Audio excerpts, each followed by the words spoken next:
Hello, and welcome to episode 36 of the Digital Quill Podcast with your host, Mars Wilson. Today I have with me a return guest, Jonathan for Realz. How are you doing today?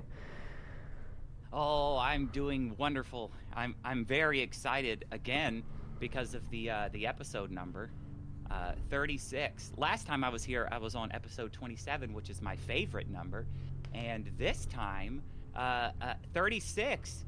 That was the age that I was when I became the youngest vice president ever elected. Oh, in wow. The alternate reality. Yeah. I had no idea you were 36 when that happened. Yeah, you have to be 35 to run for vice president, and 36 making me the youngest, in the current modern system of electoral politics. Now, on that alternate reality note... Screw you, J.D. Vance! Now, on that note of reality, no, it's reality. I live in the right reality. How is our President Vermin doing?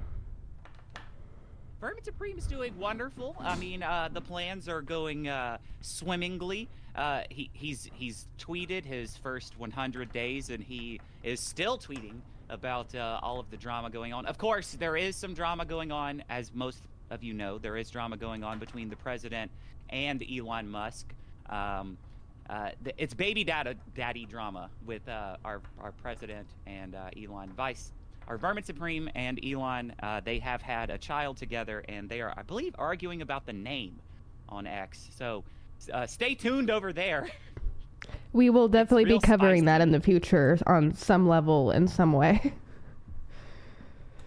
I think I've seen some of the drama, and I just want to feed my pony. That's all I want to do. I want to feed my pony. That's all we want. I don't need to be a part of the drama. That's what most people want. Yeah. Most people want a pony. And that's what this administration can give is a pony. And, we're also very, very proud of the work that we've done this past year. I don't know if you can smell the difference, but I can sure smell the difference with the clean air now that everybody's been flossing with these mandatory dental flossing laws. I mean, I can absolutely smell the difference whenever I'm walking down the street. I don't know about you. I don't know if I've gotten to go outside much lately, but from my corner of my apartment, yeah, I think it does smell a little fresher today. Nice.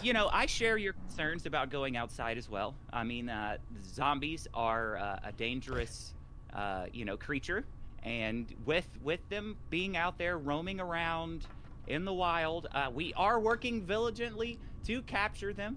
But so far, you got to give us some time. You can expect politicians to do everything day one. You got a pony, didn't you? That's true. And if you didn't, then it's in the mail. I promise. Pony Express. Well, I'm sure it'll be here in about 7 to 14 business days. If you did not receive your pony yet, I'd like to let everyone know that I do, in fact, have my pony. Its name is Midnight. Just putting that out there. And Midnight says hi to everybody. Yeah, you absolutely need to have our sitting president on your show sometime, Mars. I think you would absolutely enjoy the experience of speaking to such a statesman, if you will. I've actually considered that heavily. I've been on the Twitter X lands watching some of our Supreme President's tweets, and I've been wanting to reach out, but I am intimidated by everything that I do. I'll do it. I'll do it one day, but... One day, when you do, you can send me the email. I'll print it out. I'll fax it out. I'll print it out of the fax machine, and then I'll walk it down to the Oval Office, and I'll grovel and say, Mr. President, okay, Supreme Leader. But just for the vault, may we also get behind the scenes footages of that or something? I don't want to ask too much. We might need that. Yeah, I think we might need that. Absolutely. Okay. All right. So my actual first real, true, painful question is, how is that Kudzu doing? How is that Kudzu doing? Oh boy. So, man. just as bad as usual. You know, the I thing figured. is, people are not taking this problem seriously. This is something I truly feel very passionately about, and every day as I drive through the South, and this is not an exaggeration, every day as my driver drives me through the South and I pass the farmlands, I see the kudzu taking over. I see it taking over buildings. I saw corn. I saw a field of corn being eaten by kudzu. Not the corn. Not the corn. Just think what could happen if it made it up there to Iowa or Ohio or anywhere in the Midwest. Which, What about by the way, it's completely. What about the place where there are potatoes? That's Idaho, right? That's Idaho. Okay. I think Idaho might be safe. If we're really looking at the climate, I think kudzu might could take hold for a summer, but I do think the winter is probably harsh enough to maybe kill it off. But if it were a fully developed plant, I actually think like if a bioterrorist were to grow a fully mature kudzu plant, like a 5-year-old kudzu plant, and then were to transport that kudzu plant to Idaho, I think that the winter would have a hard time killing it, and then it would probably take hold. So don't do that. It'd be a very bad thing to do, because kudzu is a serious problem, and it is taking over our country. We have lost millions of acres, probably billions at this point. I mean, if it's reflective of what I see on a daily basis. I actually looked up a few photos. Go ahead. Oh, go ahead. No, I was going to say, you go ahead. Oh, I was going to say, I looked up some photos of kudzu because I was curious. Prior to our last episode, I didn't really know that much about it. Does it really look like it just... Are those plant monsters I'm looking at? It looks like a plant monster. Yes. It looks literally like a plant monster. Those are plant monsters. It covers everything. It overtakes trees, changing them. It looks like, it's like, oh man, that tree's got a whole lot of leaves. Man, it's doing really well. No, it is not. That tree is dead. That tree has been suffocated. Over by a plant monster and suffocated. Not only that, what's truly concerning to me is that it's all one kudzu. It's all a clone. That's right. We talked about it's that. A clone. The way that you have to kill kudzu is you have to kill its main host or something like that, right? Otherwise it will just keep cloning itself over and over again. So when you kill one kudzu, you have killed a clone of the other one. And the other one has cloned itself since the 1800s in this country. And because it was just one, it's just technically one kudzu. It only reproduces through cloning. And if I remember correctly, based on the minimal research I did, it's also natively an Asian plant, if I'm not mistaken. Yes, from Japan. It is from Japan. Oh, that's nice. Now in Japan, they have a natural predator. There is a beetle that kills it before it can fully mature. It eats the plant, and it cannot reach the dangerous age that it can reach in the United States. Unfortunately, that beetle has a lot of natural predators in the United States, and no matter how much we try, we can't make that beetle live here. There's a few of them wandering around in the wild, but not many. I've heard a lot of weird ancient folklore that sometimes works, like the ancient rain dance. What if we use the beetle as a symbol? If we use the beetle as a symbol, would the kudzu go away because we're using the beetle as a symbol to decimate the kudzu? If we all just started wearing the beetle brooches or something, or beetle t-shirts. I think maybe we should. I think it would send a message. At least the queen kudzu would finally get the... I hope so. The hint Because after looking at those photos, I am now terrified of kudzu. I think I'm safe here in the Southwest desert, maybe, but I think so. I'm scared. That stuff looks scary. It probably could live there for a little while. Like December. Maybe yeah, you know it. But the thing is like it would have to be a fully mature plant to even potentially take hold. I know I might have some friends who are into gardening and stuff on here. If you are hearing this podcast, I beg of you, for the love of all that is plant, don't grow kudzu. It is very illegal for a reason. Exactly, and I know how much you guys love doing illegal stuff. Not this one. I know. This is in no way sarcasm or like some sort. Have you ever seen those like skits where it's like doing this thing is illegal and you definitely should not do that? This is not that. This is not a skit. Please. This is an actual like public service announcement. Like buy goats. Buy goats. If you want to do anything, invest in goats. That's how you keep your yard safe from kudzu. Do you remember those? I don't know if they still do them. It's been a long time since I've lived in a house, but I used to get sent these pamphlet things during like the holiday season where it would be donations. You donate like a goat or a cow or a chicken to like a family in need in another country or something like that. Like, what if we did something like that, but specifically for the kudzu? We just start advertising, buy a goat today, save the planet from kudzu. I think you're onto something.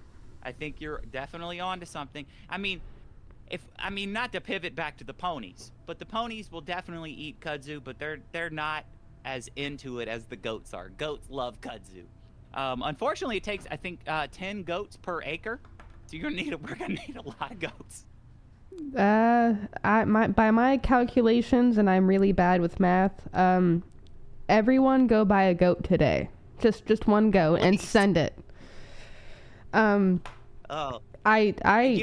those photos that's what were got us into this mess to begin with. Is the pamphlets? That's how they spread the kudzu to begin with the conservation corps going around being like, "Have you heard about the kudzu?" We'll do it specifically digital only, just so there's no kudzu propaganda or propagation. Is that the right word? Am I speaking in farmer correctly? Propagation. Yes, I like it. I think this is the anti-kudzu propaganda propagation movement. The anti-kudzu propaganda propagation movement. We should put that on a t-shirt. Yeah, we got to put that on a t-shirt. We've done a lot of weird stuff when it comes to like invasive species. Are you familiar with like the pythons down in Florida? A little bit. I do remember hearing about that. I want to say the earliest I remember hearing of that was like 2010, 2011, if I'm not mistaken. Enlighten me. Yeah, so we've got a lot of there. So I wish I could remember the name of the rat. There was a rat problem in Florida at some point, and these like big swamp rats. And people had this idea of like, well, we've got all these like pythons that are like people have in captivity and stuff. Like, they'll eat those rats. Please no. Why don't we just start releasing them? Please no. So they did, and turns out there were no natural predators for these pythons, and they just kept getting big enough. They definitely took care of those rats, first of all, so it worked. I want to give them credit where credit's due. It worked. They got rid of the rats. But the problem is that it also started eating the alligators. And the alligators were like the main natural predator. And then the snakes kept getting bigger and bigger. And now they're like, well, we could just eat a human if we want size. And like, they'll get under people's houses and stuff. So they had to institute the annual python hunt, where basically they just kind of waive all the gun laws and whatever and say, listen, so we got a week, go out there and take care of it. Just do what you got to do, kill some pythons, If you kill some pythons, bring them back, we'll pay you. If you find a nest, boy, will we pay you for that nest. And boy, do those eggs, those little baby python eggs and all that, they pay good money for those pythons. And so that's what people do. There's like a whole little cottage industry of people that python hunt every year down in Florida. And it's a wild thing, but a crazy situation. Imagine creating a problem and then being like, oh, how about our citizens fix the problem? And then there's a bigger problem because now you have citizens killing off snakes, and then you're not really able to regulate that. So who knows how many they're actually hurting and like what ecosystems they're messing up, because they don't know, because we're not educated on our natural ecosystems in our current environment. They're basically saying, hey, and if something happens to you, that's not our problem. Oh, that's nice. Yeah, that's not our. Y'all wander into the Everglades and kill some snakes, please. And we're not responsible for what happens to you. Little Timmy and the softball team. They're gonna eat. How about the t-ball team is dead? Okay, so somebody's got to do something, and it's not us. Okay. I've heard cats are great for rat problems and bug problems, but then you have a cat problem, a cat colony problem. These rats, to be fair, these rats were some big rats. I wish I could remember. Oh, these rats might have fought a cat and won. Okay. Sometimes I forget rats can get that big. Oh yeah, the swamps of the Everglades are a scary place. Something must be done about the swamps. We have to get rid of them. Like, I know everybody's like, we have to conserve them. No. How about we have to get rid of them. Rope them off, and this is just rope them off. Just I like this idea. I think you're right. Okay, how about this?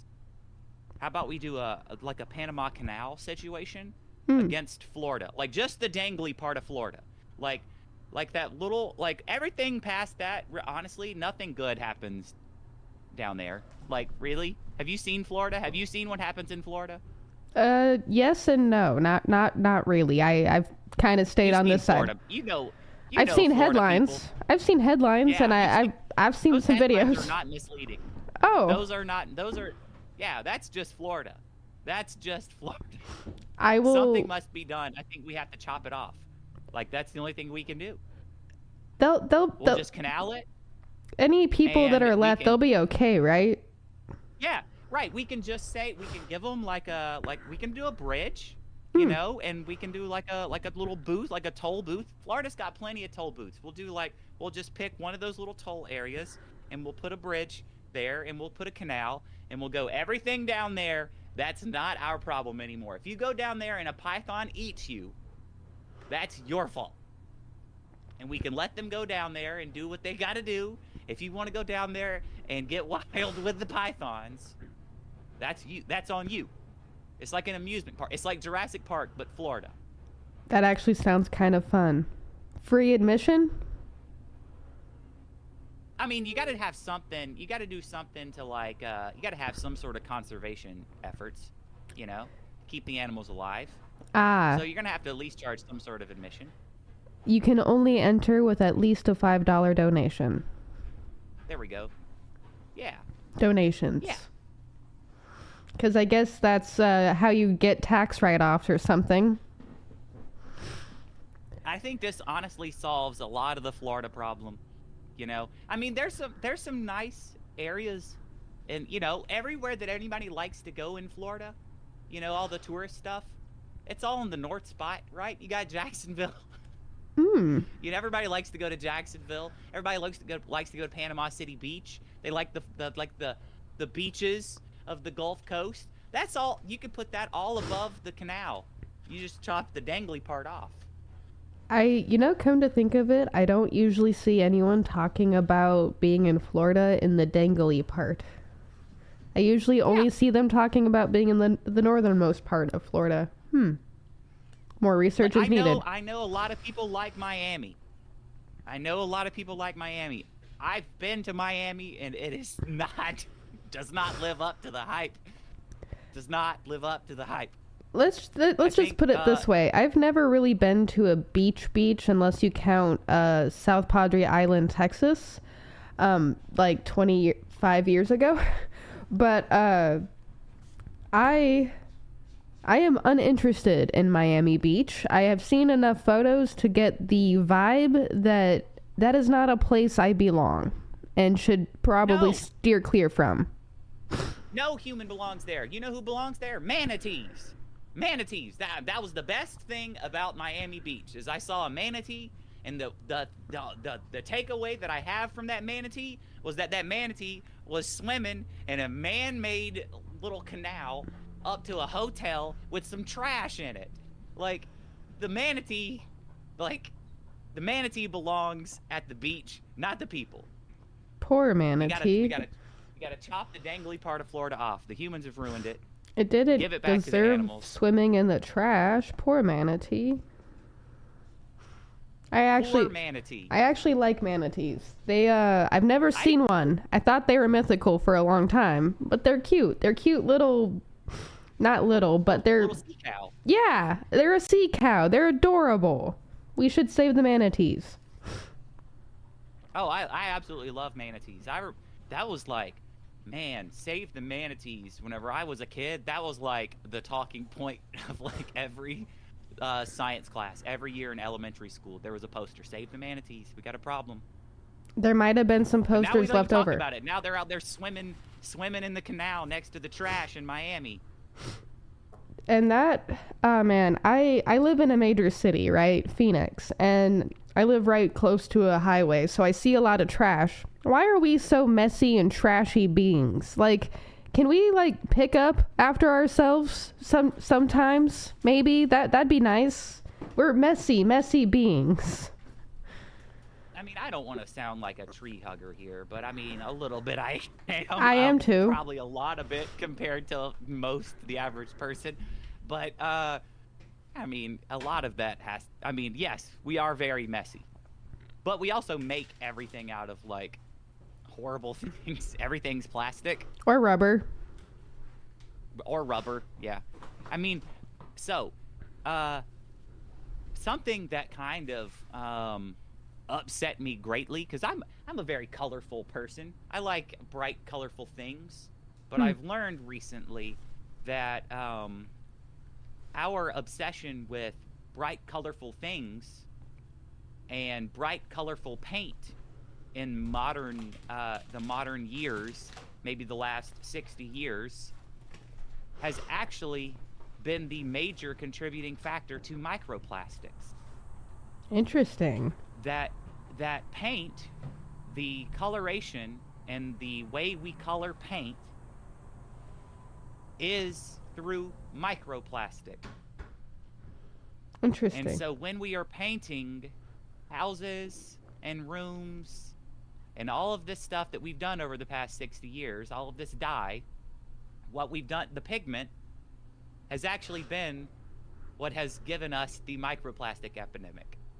And that but it doesn't apply to black and white pigments, even if it's plastic, that those actually break down over time. Weird. It's actually our obsession with being bright and colorful that has led us to the place that we're in. But apply that to what we use plastic for like bottling and toys and all that stuff. It's all bright, colorful.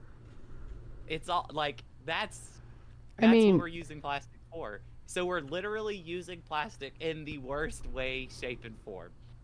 I mean, look at candy wrappers. Everything is so brightly packaged. I remember soap bottles, detergent. I feel like I remember reading about the breakdown of paints and stuff being microplastics, and I actually need to study more than I do, but like I am a bit of a tree hugger myself. I do while I do understand the advancement and need for advancement as like people and humanity and stuff like that, I also am like, can we also like somehow keep incorporating natural naturalness as well. Like we kind of come from the earth. Can we respect that a little bit more? Yeah. I think the only way that's going to happen is people are going to have to, like-minded people are going to have to coalesce in an area and probably live a certain way and show that you can live a certain way and show that it is doable and desirable and that, like, not horrible, and then other people will probably emulate it. That's the only way that you're going to have anything like that. Lead by example. A move like that from a society. Yeah, lead by example. Speaking of, like, society and movements like that, last time we kind of talked about the Rainbow Gathering. Did you get to go by chance? Oh, I have not gone to the Rainbow Gathering since then. No, not at all. But that, I mean, it's definitely something one day I'm going to. It's going to happen. Technically, you might have just recently missed your chance, and you're going to have to definitely go next year, because based on my research, July 1st through the 7th was the last Rainbow Gathering, and it was held in Missouri. Yes, I do believe that is correct. I believe that I saw that up on social media. After seeing that, it would not have been possible at all for me to go this year, but I almost want to make it my main mission to go to the Rainbow Gathering next year when they hold it, because I don't care where or when it is. 365 days from now, I need to be at that place, because I need to be around people who, I don't need to be. I want to be. Need, probably. Bit of a strong... Need. Both. Need's probably the right word. Both.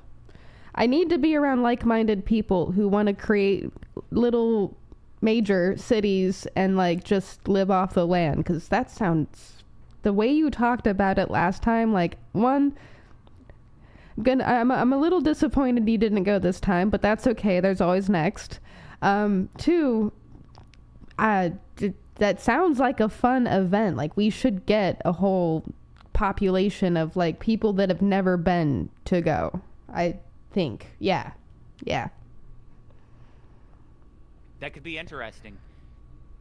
Especially, I mean, to see how the lack of systems and systems that exist and are, like, fluid, how they stand up to people that are not familiar with it. That is an interesting thought and social experiment. It would definitely be a good kind of social experiment, because based on what I've gathered about the gathering, one, if I'm not mistaken, did it start in Colorado in 1972? Oh, I'm not that familiar. Okay. I'm not that familiar with all the history, no.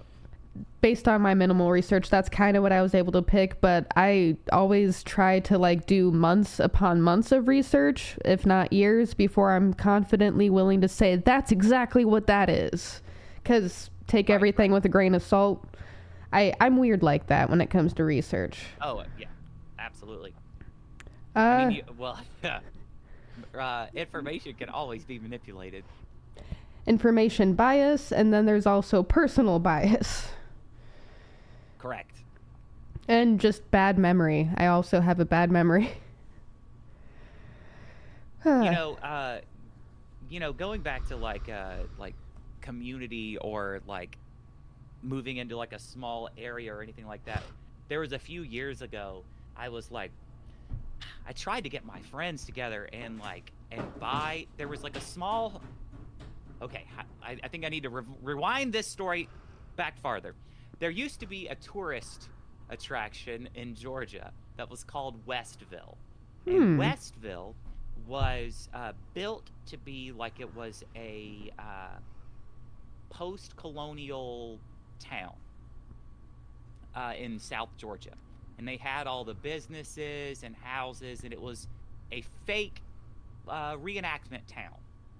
And during COVID, they went out of business, and they had the idea that they were going to move the whole town to like a suburb outside of Atlanta to maybe get more tourist traffic, and I guess that fell through.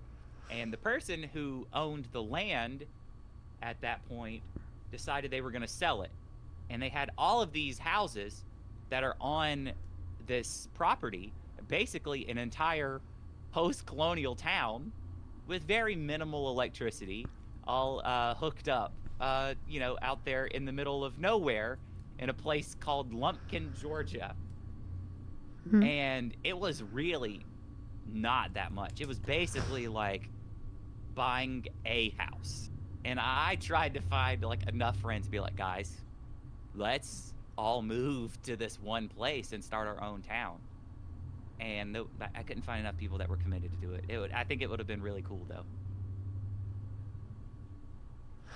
That does sound like it would be really cool. I feel like I've heard of Westville. Is that mentioned in movies or TV anywhere? That, I believe, is the name of what is it? That's a TV show. Westworld. Westworld is a TV show. Yeah. Westville, Georgia. Interesting.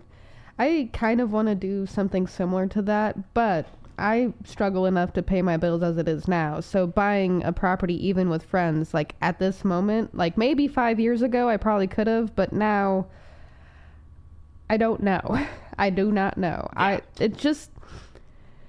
We need more stuff like that. I think I touched on it last episode, where we need more people who just have the same idea, where they want peace and the ability to thrive and like just do their own creative thing. Like, we need to literally say, screw the status quo and just go build the communities and sustain ourselves, because we can. I know we can. We just need the people, the resources of the people, because I have the ability to talk about it. That's all I got, though. Right. Well, it kind of does start there. You gotta start somewhere. That's true. And spreading that, and the idea has to spread, and having those types of philosophical conversations are the only way you're going to determine whether or not someone else is like-minded, but also sometimes maybe that thought has never crossed someone else's mind, and having that conversation is like that moment where they go, oh, actually I agree with that too, but I'd never even considered that, so don't sell yourself short. Thank you for that. I appreciate that. That's like all I want to do at the moment, is have these conversations about community and stuff like this, because it's like, that's one of the reasons why I started the podcast, amongst the other 700 billion reasons. I want there to be a sense of community. We all feel so lonely. I feel like there's like a small bit of a loneliness epidemic going on, and we can fix that. A small one. No, there's the scientific evidence that there's 63%. I think it's 63% of men feel lonely in their average or everyday life, and like 40-something% of women feel extreme loneliness in everyday life. So, I mean, that's definitely an epidemic. Definitely. So. I'm glad you have those numbers, because I do not. But yeah, I grew up feeling alone because I had a lot of early onset trauma, and I didn't have a lot of peers who could relate to me because of all that stuff that I was going through and had gone through. And I know what that feels like. So I fully understand and relate to the epidemic of loneliness. And that's not something I want for a single freaking person on this planet, because let me tell you, as much as I want to like detest sometimes the idea that I need, or we need people, we'll never ever get away from needing people. We'll never ever get away from needing each other, and we can either come together or we'll all freaking fall, and I'd rather not freaking fall. I'd rather humanity prosper and continue for generations and generations upon generations. Whoa, cats. I have some acrobats running around the apartment, so if you see them on the camera, I'm sorry. No, that's how you get views these days. You need the acrobats. You need the cats. Then come here a little bit more. Where are you? But yeah, Speaking of cats, what are your thoughts on these weird AI generated cat videos that are sweeping the nation?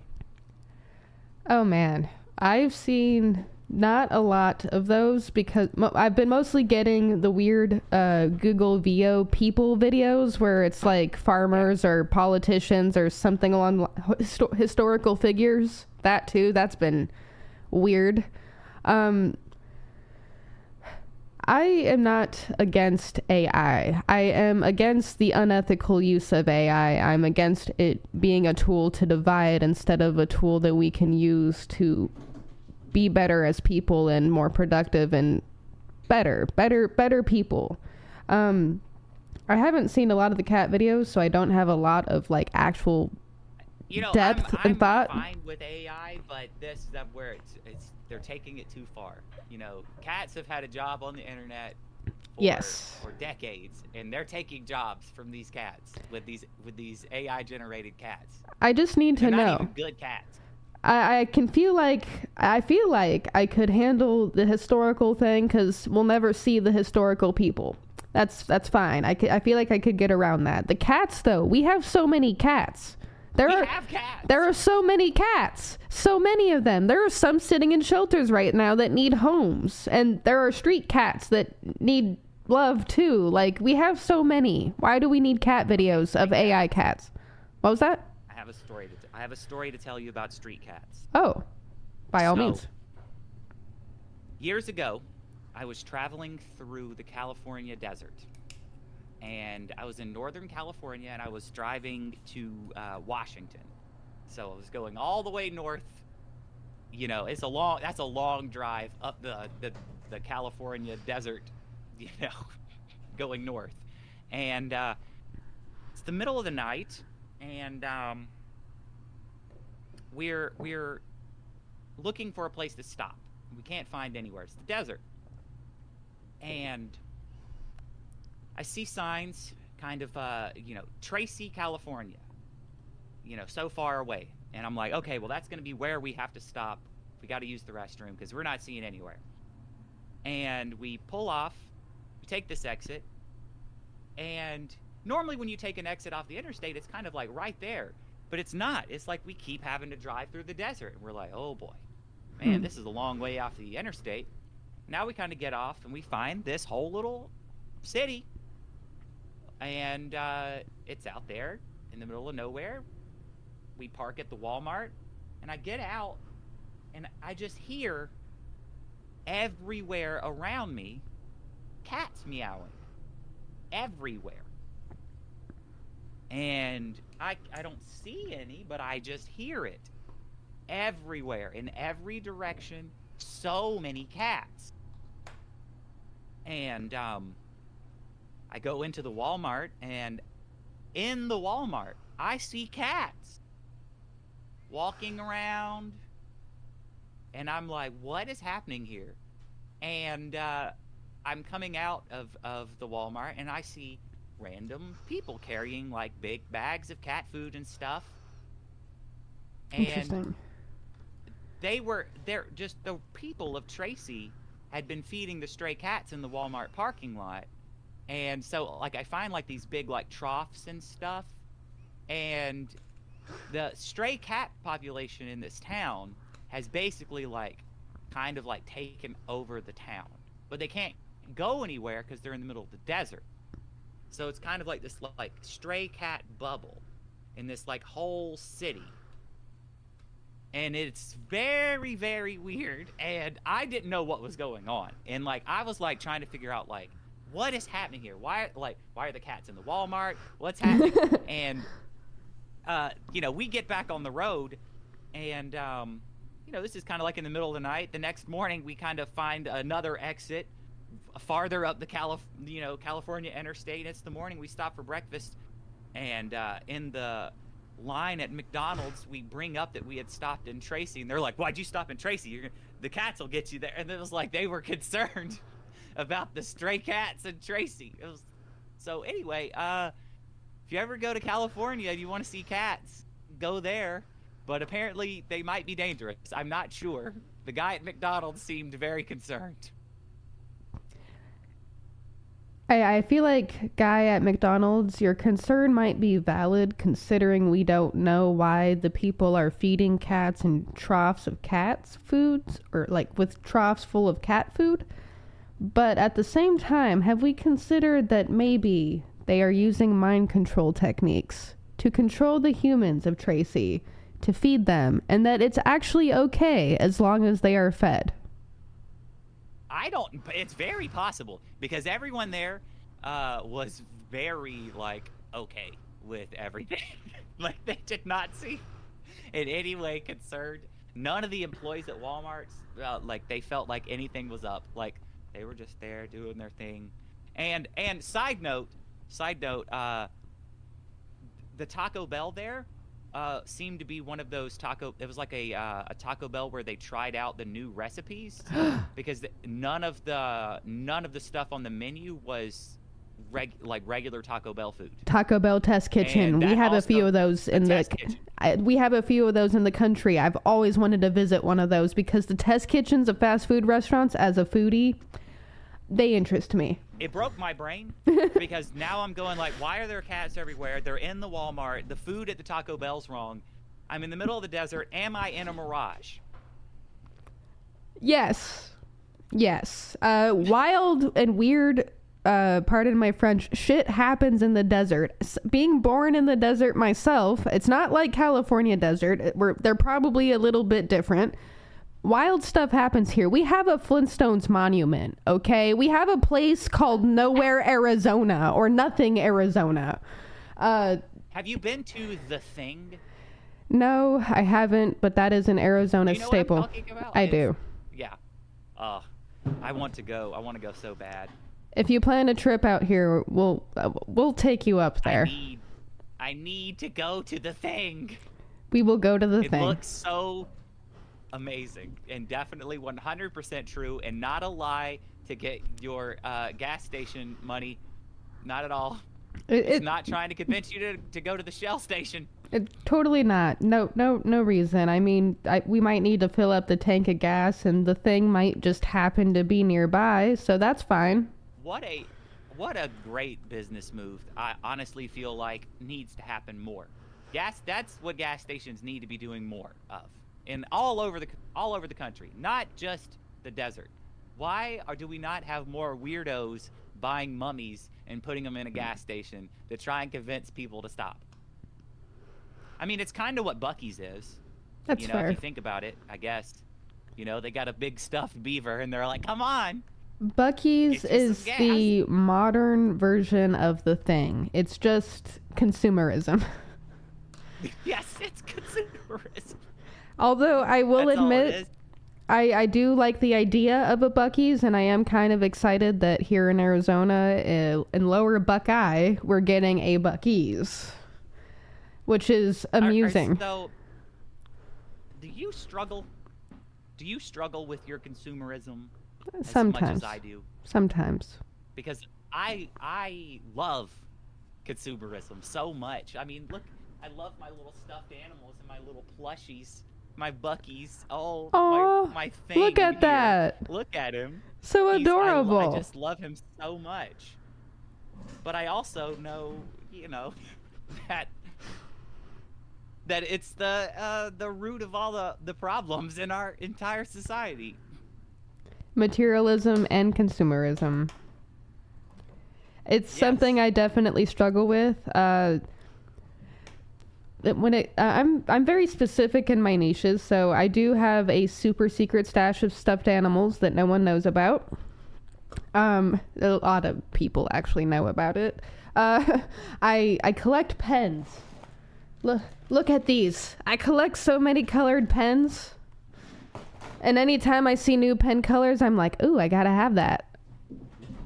Barring all microplastics that are inside of it, of course.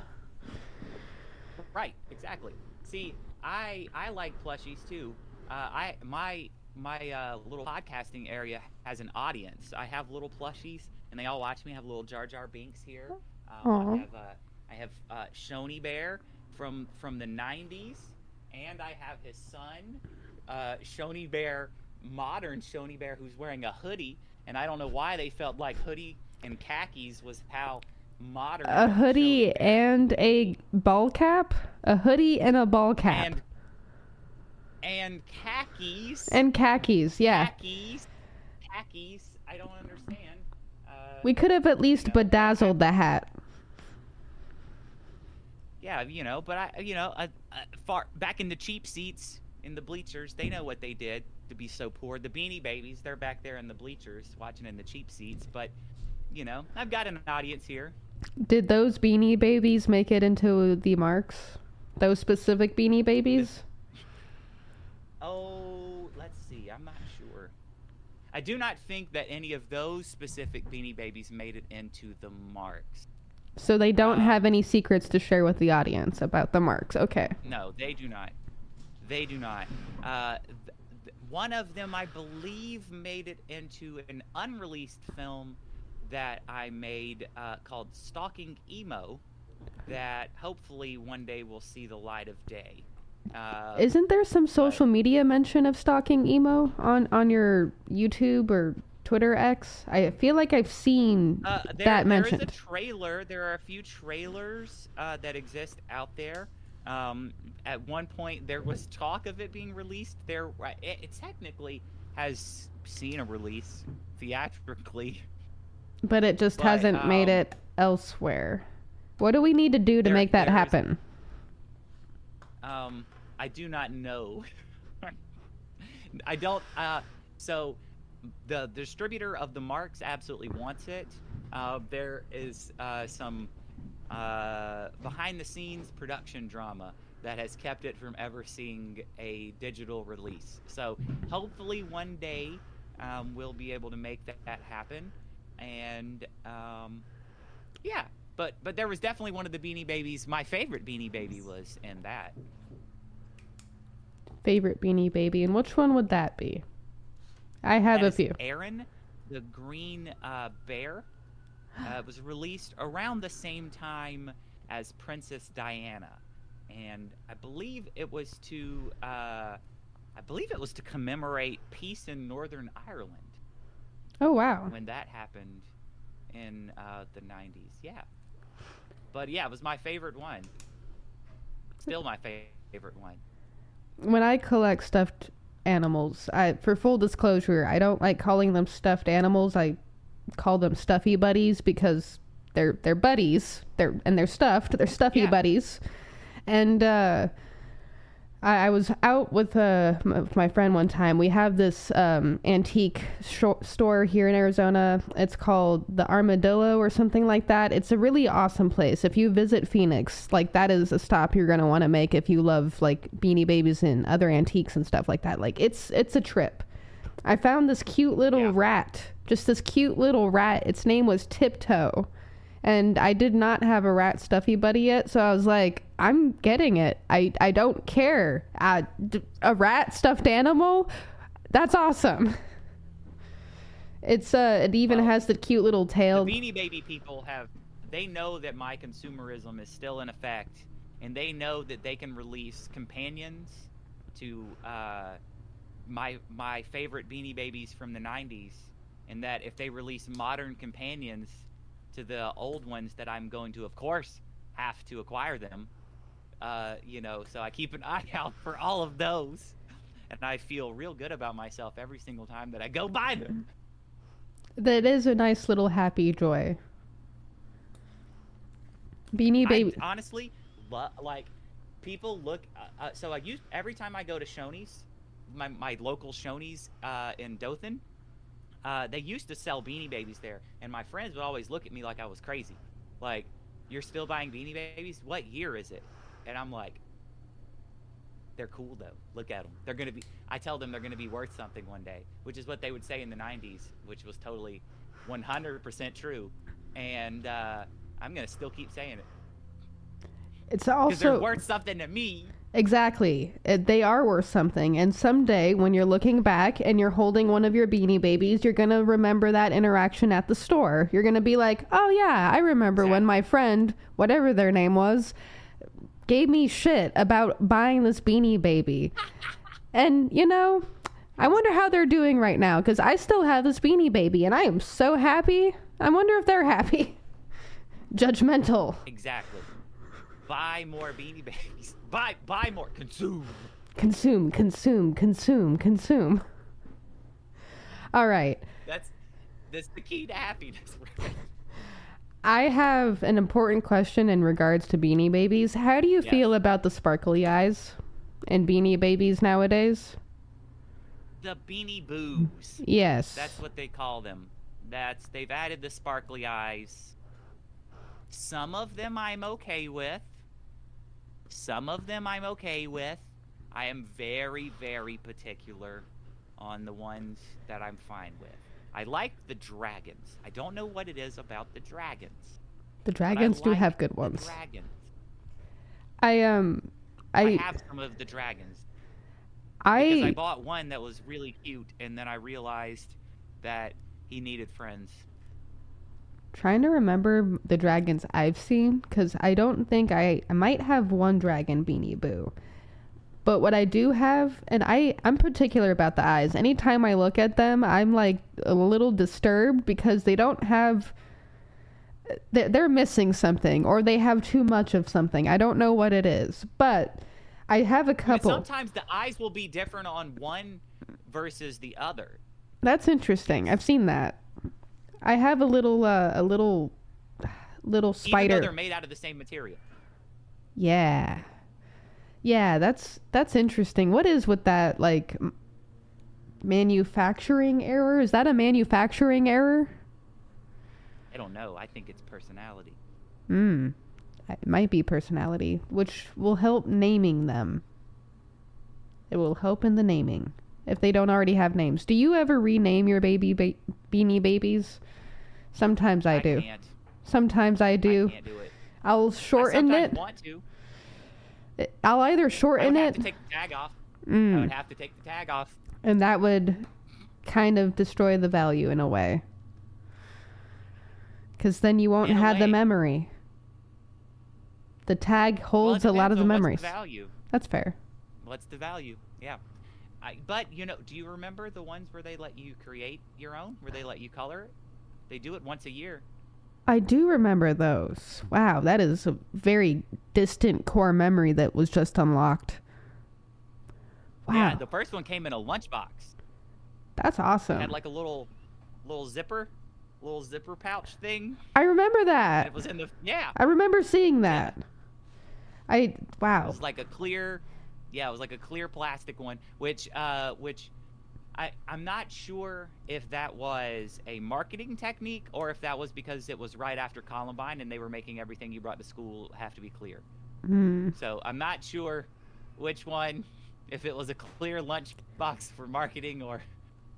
I wanna hope for the happier reasons. So I'm just gonna pretend that it was because marketing, not disaster. Consumerism. I was hoping for consumerism, not disaster. Yeah, exactly. Consumerism, not disaster.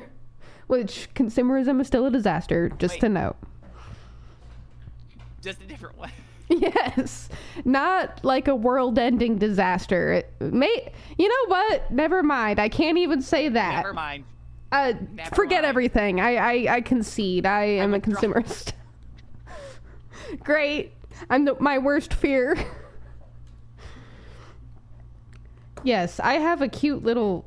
I am particular on the shiny eyes, and can they just come, like, they don't do the shiny eyes and the regular eyes anymore, do they? It's just the Beanie Boos, right? No, they have the regular eyes. Hang on. No, I'll get a new. Hang on. This is a new Beanie Baby. Hang on. Brief intermission.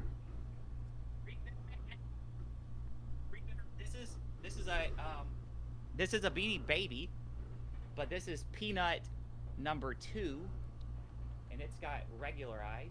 Oh, look at you. And Peanut number 2, I believe his ear color. Oh, wow. Is the color of his original version, which is the rarest main production Beanie Baby in existence. That's really cool. So in an effort to capitalize on the fact that you can't get the original, Um, they re-released a companion for Peanut. I guess Peanut number 2. That I guess it's a junior. I don't know if it's the son. I don't know if I don't know what's canon. Let's look at the tag. I never read the tag. Let's see here. Peanut number 2.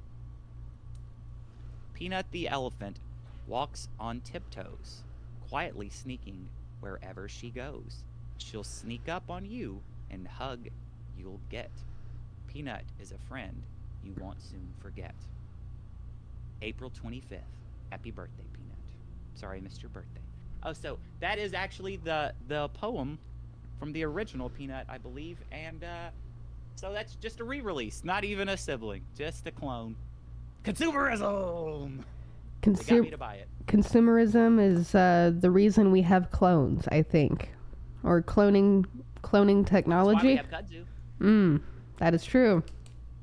Which we flew too close to the sun. But the eyes on the old ones, the little black eyes. Mm-hmm. So even on the bears, I have I'm very particular on like the bears and the placement of the eyes. They're slightly different, and the faces and the noses, they're slightly different in the bears. That's why I won't order any Beanie Babies from the website, because I don't know which one they're going to send me from the factory. I need to stand in the toy store or the Cracker Barrel, and I need to look at the big mountain of them and go, nah, it's you. You're the one. Everybody else, I'm sorry, you're ugly. I've done the same thing. Do you know what webkins are? Webkins? Oh, I haven't thought of a webkin in a long time. I have a lot of them. I actually was collecting them when I was like a little girl, but I managed to keep my entire, if not some, like one or two, but I managed to keep my entire Webkins collection. And I have this cute little pink dragon that I think was my first one, and I named her Taffy. And I when I started collecting them, I didn't register them right away, so I had all these random cards, and I had no idea which of the codes belonged to who, because I took them off the creatures, and I have a few mismatched names on the website, so that's fun. But anytime I would go and adopt a new creature, I would look at them, and they would have friends that would look just like them, you know, because consumerism. And I would look, and the ones that had like a bent neck or like a weird like fin or something, like some form of deformity, I would adopt that one, because I'm like, I don't know if, or well, you don't really look like the rest. You look a little different. I'd like to have you. So I have these slightly mangled, just stuffed animals who are weird misfits, and it's nice. I like the fact that I adopt them like that, because I don't want a pristine one. I'm probably gonna cuddle with it, so it's not gonna stay pristine.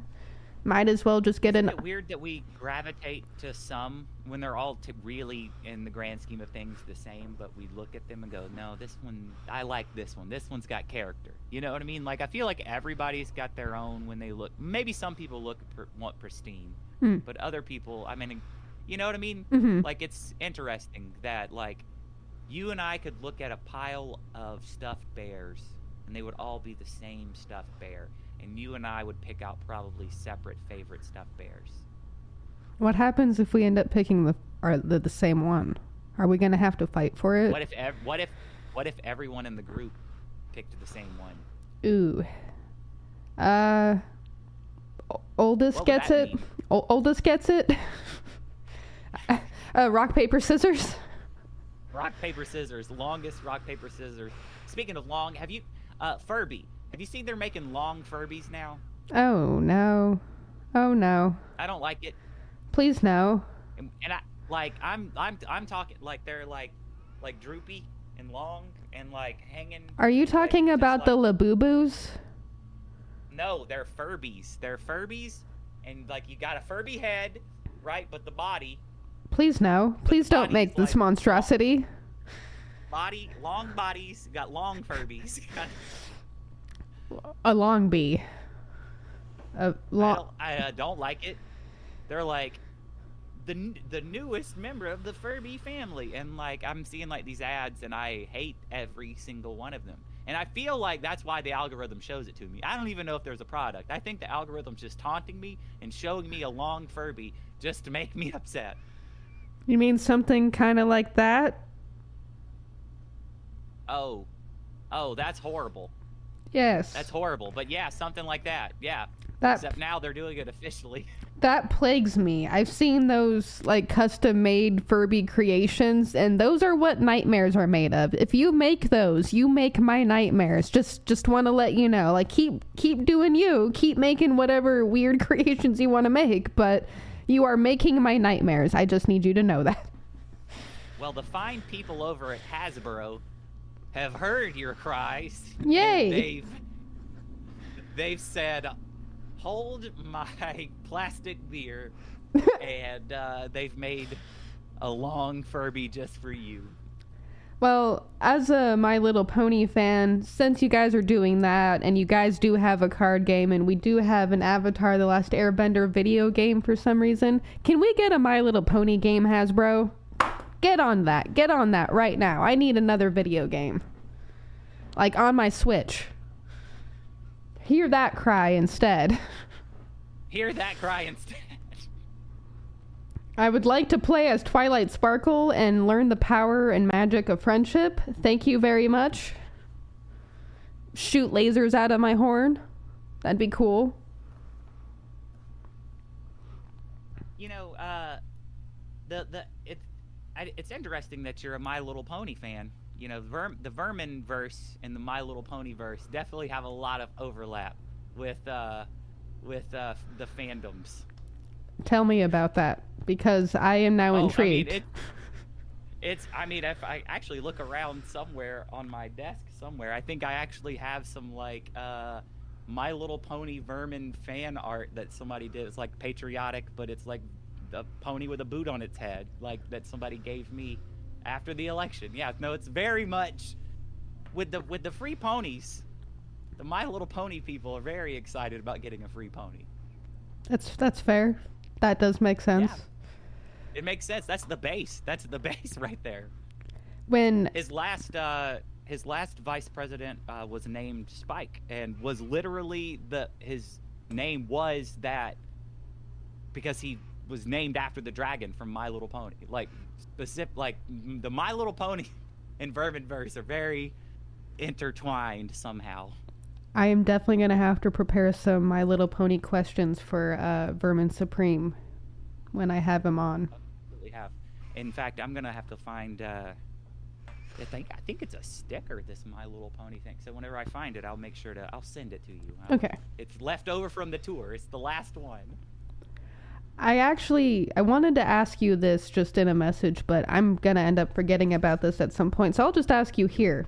Last time we were talking about the fact that the Marks had a DVD Blu-ray for sale on the website. I think I was able to put that in the description on our last episode.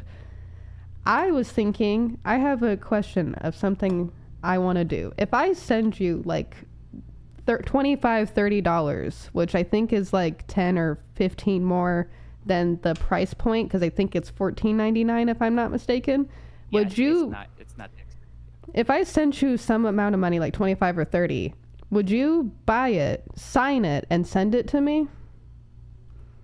Oh yeah. I wish you would have asked that question slightly earlier. I don't know if I can get it in time, but this is a great way to do a little bit of promotion.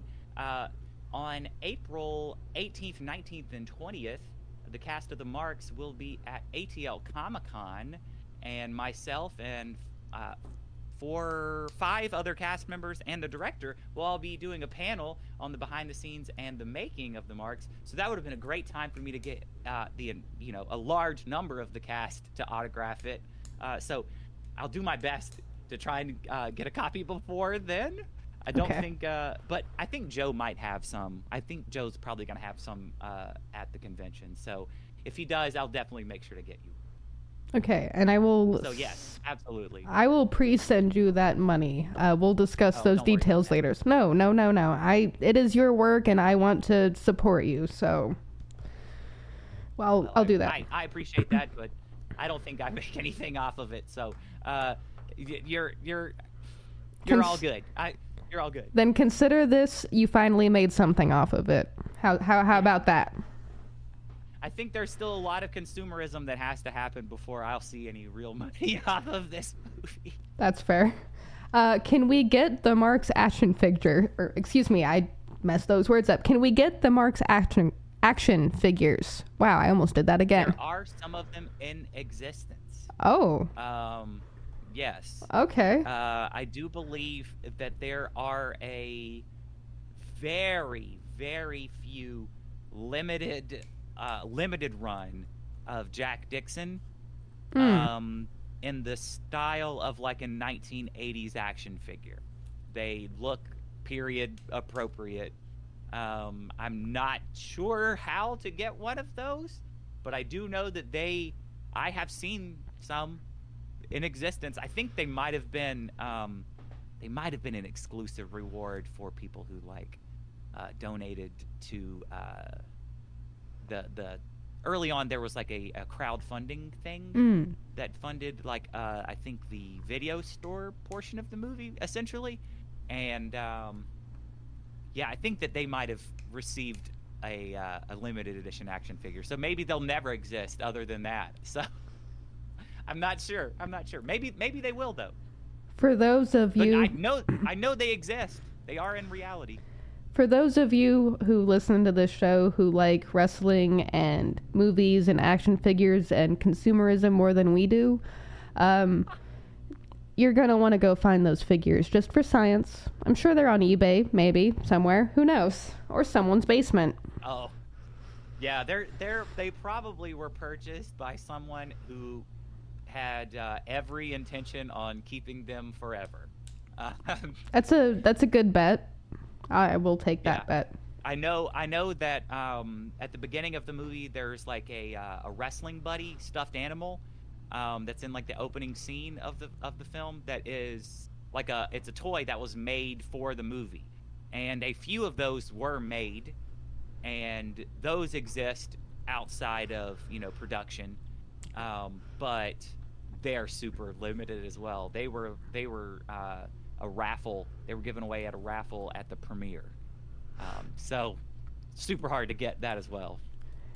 If I remember correctly, what dates did you say you were going to be at the Comic-Con or the con that you're going to, or that's coming up? July 18th, 19th, 20th. As of right now, and I want to say this goes with a huge disclaimer, because everything at conventions are subject to change with the lineup. Lineups do fluctuate. But as of right now, we will be doing lights, camera, leg drop, the Marx panel on Friday at 3 p.m., I believe. But that is subject to change. So 18th, 19th, 20th is what they told us to promote, just in case we're on the 20th or the 19th. And you guys will be there all 3 dates? Or is it just the one day? We'll be around. Okay. We'll be around, but that is when the panel is, yeah. All right. And that is the Atlanta, Georgia con? I forget what. ATL Comic-Con. ATL Comic-Con. That okay. is Atlanta, Georgia. Atlanta, Georgia. Yep.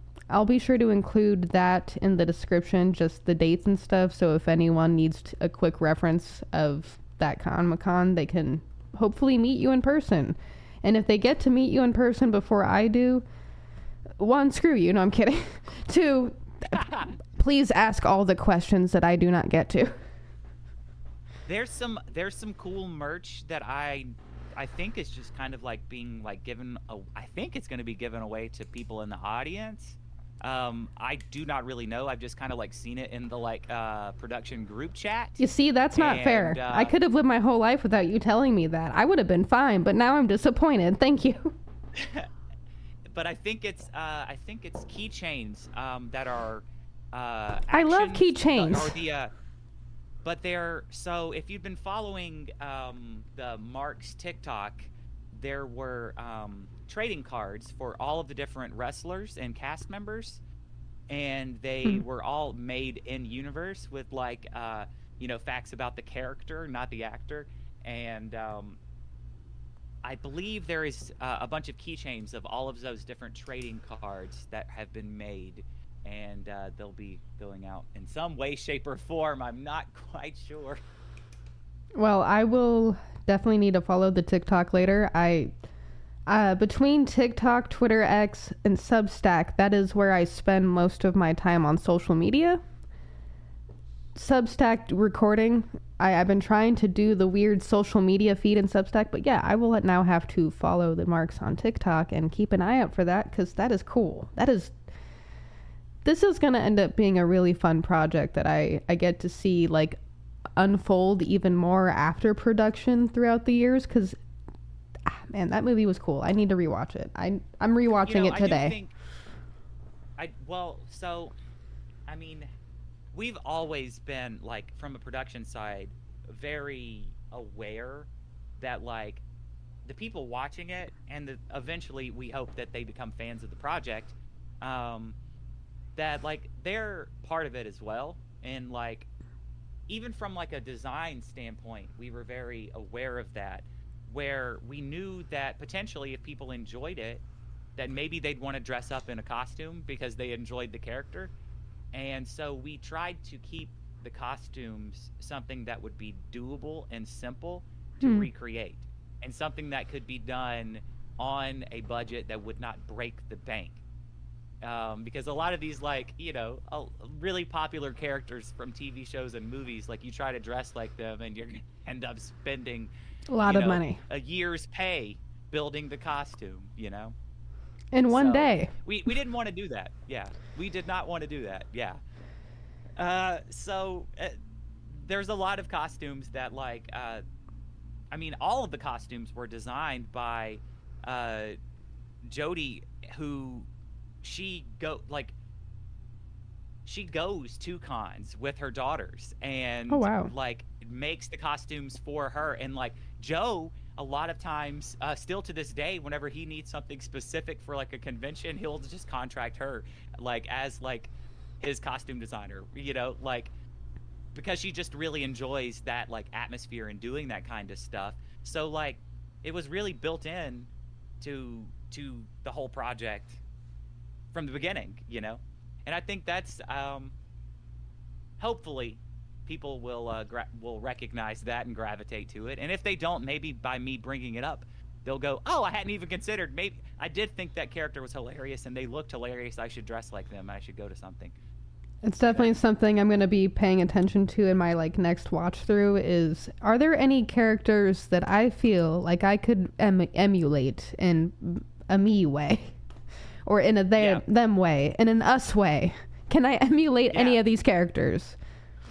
Halloween's coming up, Yes. That's that would be really cool to see some people dress up like some of the characters. I really want to see someone dressed like Bishop Moneybags. He's got the best look of the entire movie. I love the whole, like, suit jacket but no shirt, but he's still wearing a collar and a tie. Like, that amuses me to no end. Well, I have a few viewers who probably could pull off some things, so hop to it, guys. Bishop Moneybags, do it. There we go. Now, while we're in the same kind of realm, I do have a question that we talked about in the super secret after show last time we recorded. Can we talk about Tyler Perry? What can you tell me about working with that? Or with Tyler? So since that conversation, Tyler Perry's made it into the news a few times. Which I have no recollection or anything on that.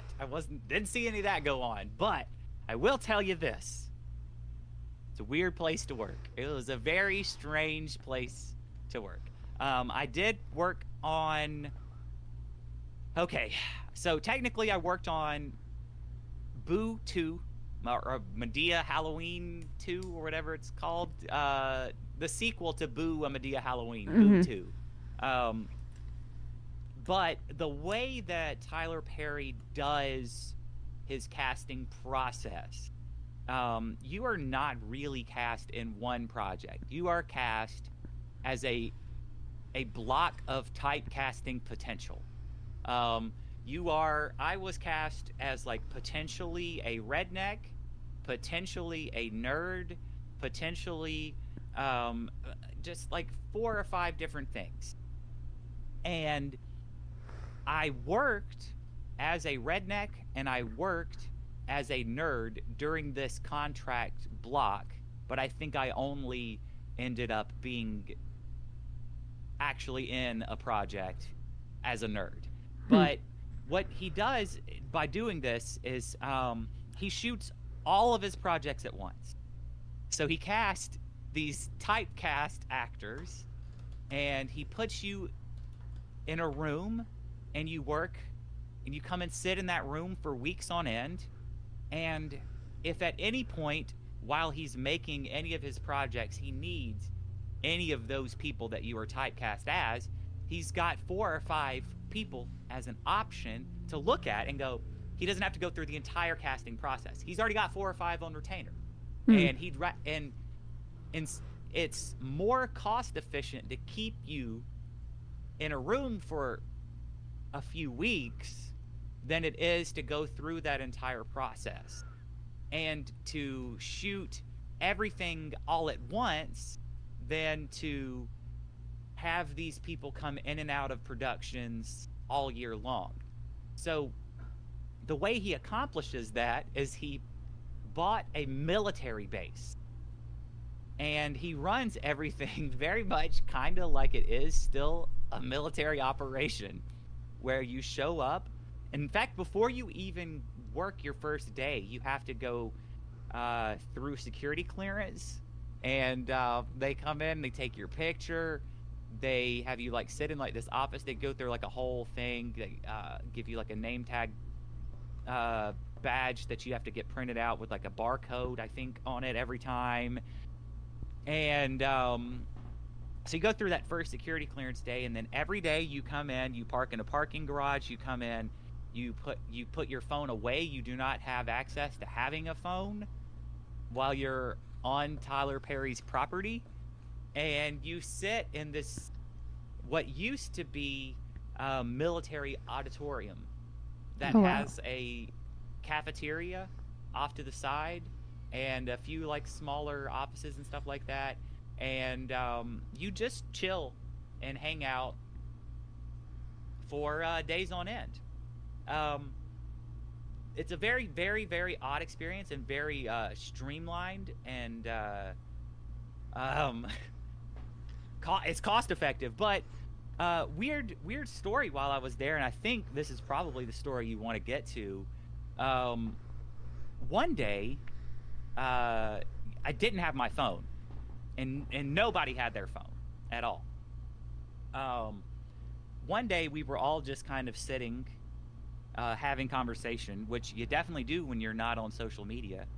You know, it's amazing how people without their phones. Yeah, some people, of course, read a book. Some people brought their laptop, but they didn't have Wi-Fi, so they were just doing whatever.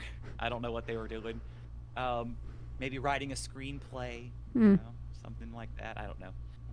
But most people are just talking, playing Uno, very popular. Very popular. But one day, somebody brought up to the class, to the group, that if you get on Amazon, you can order entire bags, huge 5-pound bags of Lucky Charms marshmallows. And I was like, well, you can? For real? And everybody was like, yeah. And like some people were shocked by it. Some people were like, yeah, you can. And it was like this whole like discussion. Oh, I'm going to order that. I'm definitely doing that. No phones anywhere. Just a friendly conversation. Well, when you work on a movie set, you're there 12 to 14, 16 hours a day. It's a long, very boring job a lot of times. And I make it home. It's late. I honestly probably only have like an hour before I'm telling myself like I really need to be in bed because I have to be back up early in the morning and go back and sit at Tyler Perry Studios. Sounds And exhausting. I scroll on Facebook and I start to see ads for Amazon telling me that I can get the Lucky Charms marshmallows. Interesting. But I don't know how I'm seeing why I'm seeing these ads, because I did not know about these Lucky Charms marshmallows until before. My phone, typically people say like ads, your phone's listening to you, and that's where the ads are coming from. But my phone was not. I was in a high security environment where you can't even have a phone. No one had a phone. Where are the phones held? They are held in a locker in a separate room. Okay. And interesting. Sometimes I feel like maybe our phones can read our minds. If you bring it at all. Oh. If you bring it at all. A lot of people don't even bring their phone because they know, like, I'm not going to sit it in a locker. Just won't even bring it. I'll just leave it in the car. Yeah.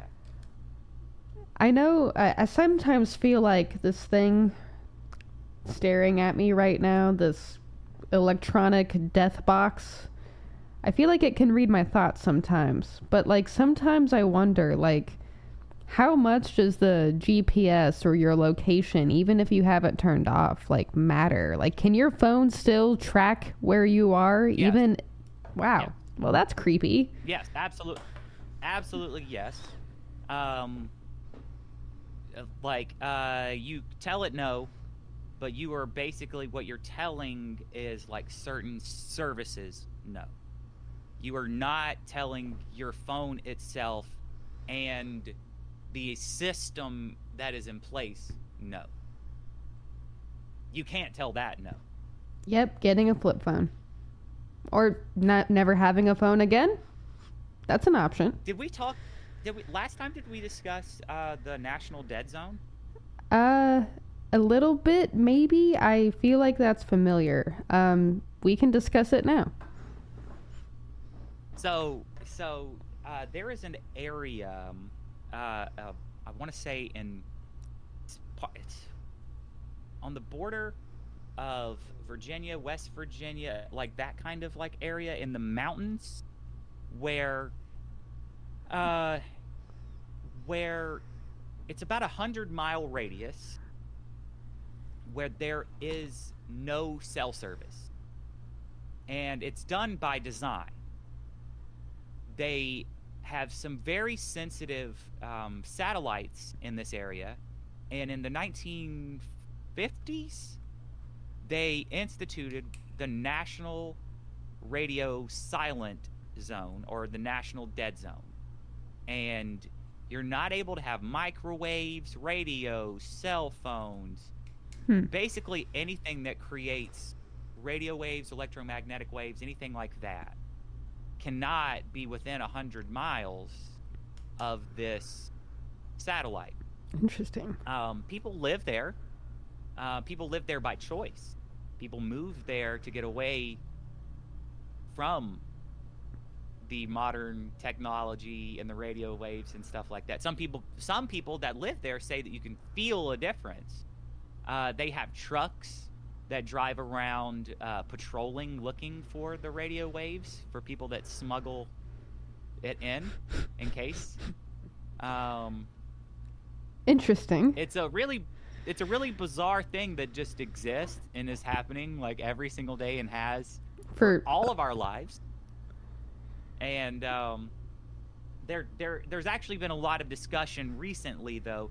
There's a new mayor in one of the little small towns that wants to end it. That's like his entire agenda, and he's saying that we have to think of our first responders, because it puts them at risk because they can't have modern technology. So after all these years, we have to think of them, because we've had a problem for all these years. But anyway, with that being said, though, what's interesting is how they have systems that they rely on that are very different than our modern systems and what everybody else rely on. For instance, when there's bad weather, they all go to the general store because it's a well-fortified building that's strong and everybody knows where it is and knows how to get to it. In a central location, they all get there, figure out if there's any type of an emergency. If they have landlines and things like that, you know, and if people need help, that's how it becomes their like base of operation. But it's also kind of like their town square. You know, if you want to socialize, everybody goes to the general store. It's got a little restaurant, and they all hang out and they have discussions and stuff like that. Instead of being on social media, they all just have in-person conversations. From someone who's been so modernized and has lived in only a city their entire life, like that sounds like fake news to me, but it also sounds nice. That sounds nice. Yes. It's a real, I wish I knew the exact name of the city, and I really need to commit it to memory because it's a place that I want to visit. Ever since I heard about it, I feel like it could be a whole lot of fun as a field trip. Like it's like an experiment and experience. I am down for that. Yeah, that's I mean, I think there's really like one real town, quotation marks, and then like a couple like little incorporated or unincorporated areas. But you know, it's a whole very, very rural area, very taken over by Kudzu. I'll tell you that. I'll tell you that. I've seen pictures. Is it? I hope it doesn't look like anything I looked up before we recorded today. If it does, oh no. Well, I'll just bring a goat with me. That's fine. Yeah, we got to bring goats to the mountain. Some mountain goats. Oh, mountain goating. That sounds like fun. And can we also potentially yodel? Absolutely. All right. Oh, the other really cool thing is that they'll let you go to the satellite, but you can't bring your phone or anything with you. Good. But when you go, and you can't bring like digital cameras either, but they have film cameras, disposable film cameras and stuff at the gift shop, so you can actually still go around and like take pictures and stuff. But I think it's within like 10 or 15 miles of the satellite. They don't let like anything digital at all. So nice. You go full off grid. Yeah. Nice. All right. This is a field trip I am now mentally preparing and planning for in my mind. And I now finally potentially have a use for creating a daguerreotype camera or like a pinhole camera just out of random materials. Yeah. Nice. I now have a reason. I'm honestly concerned that I'm going to show up there and not leave. And I'm going to feel the lack of electromagnetic energy that people talk about. And right now I go, okay, that's probably just like a placebo effect. You know, it's probably just, it's quiet and you can hear yourself think.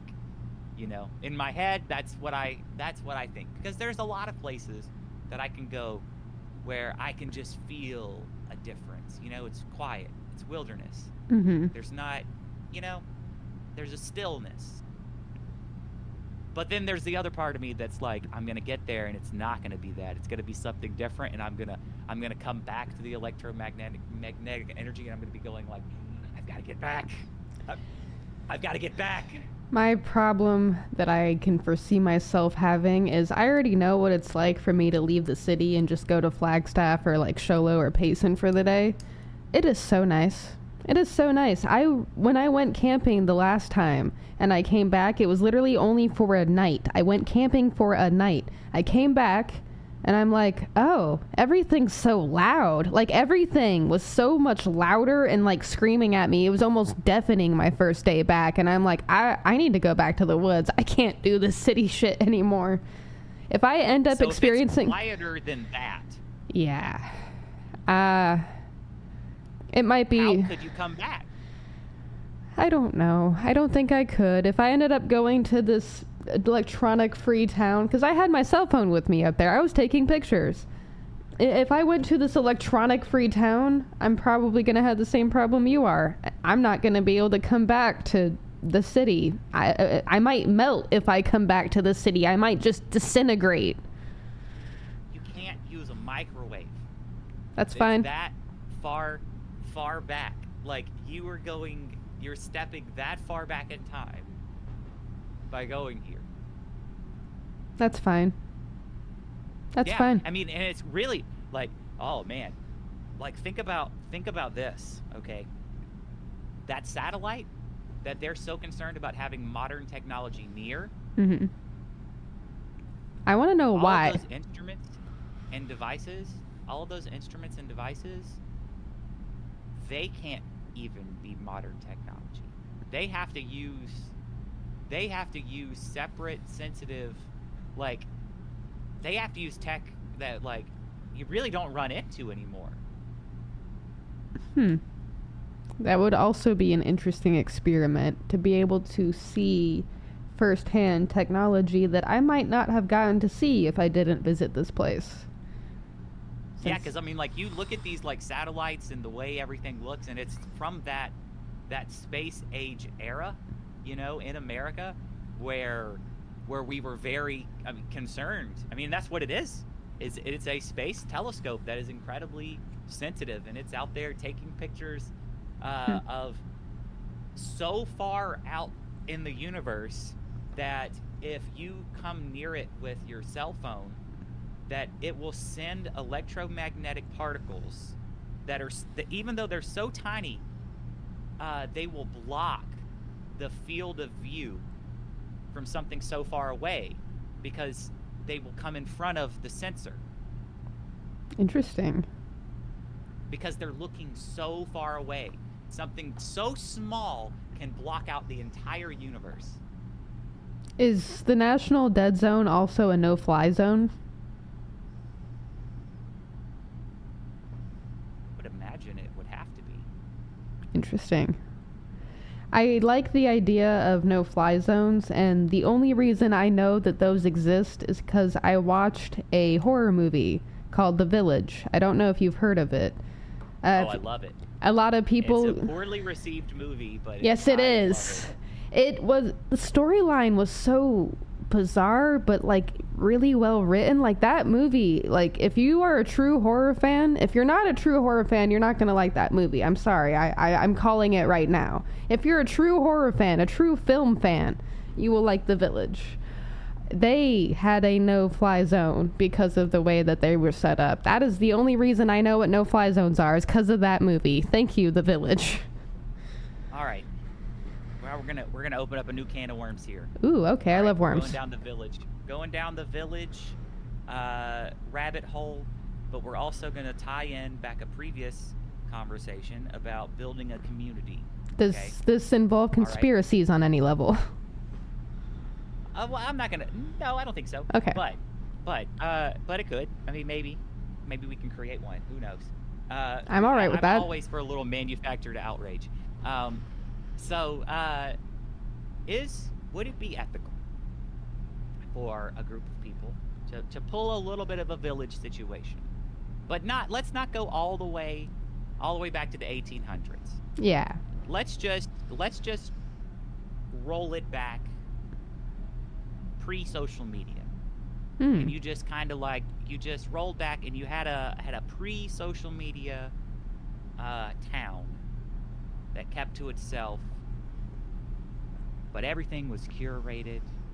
You didn't have, you had like a closed circuit television feed that broadcast shows that didn't discuss social media and didn't discuss the consumerism and didn't discuss certain things, and everything was meticulously curated.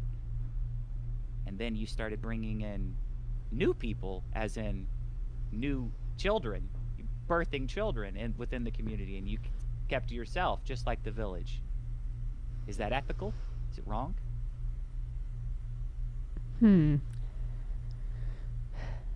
Not going all the way back, not removing are all we society. are we saying going back like to like the 80s, 90s. We're going back to like 97.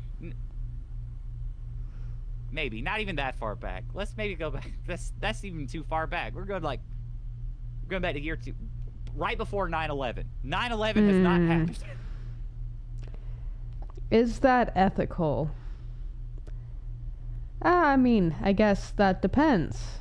It's kind of like being Amish, almost like the little Amish light, Mina light. The ethical depending part is, I guess it kind of depends on other people. Are they going to think that it's ethical themselves?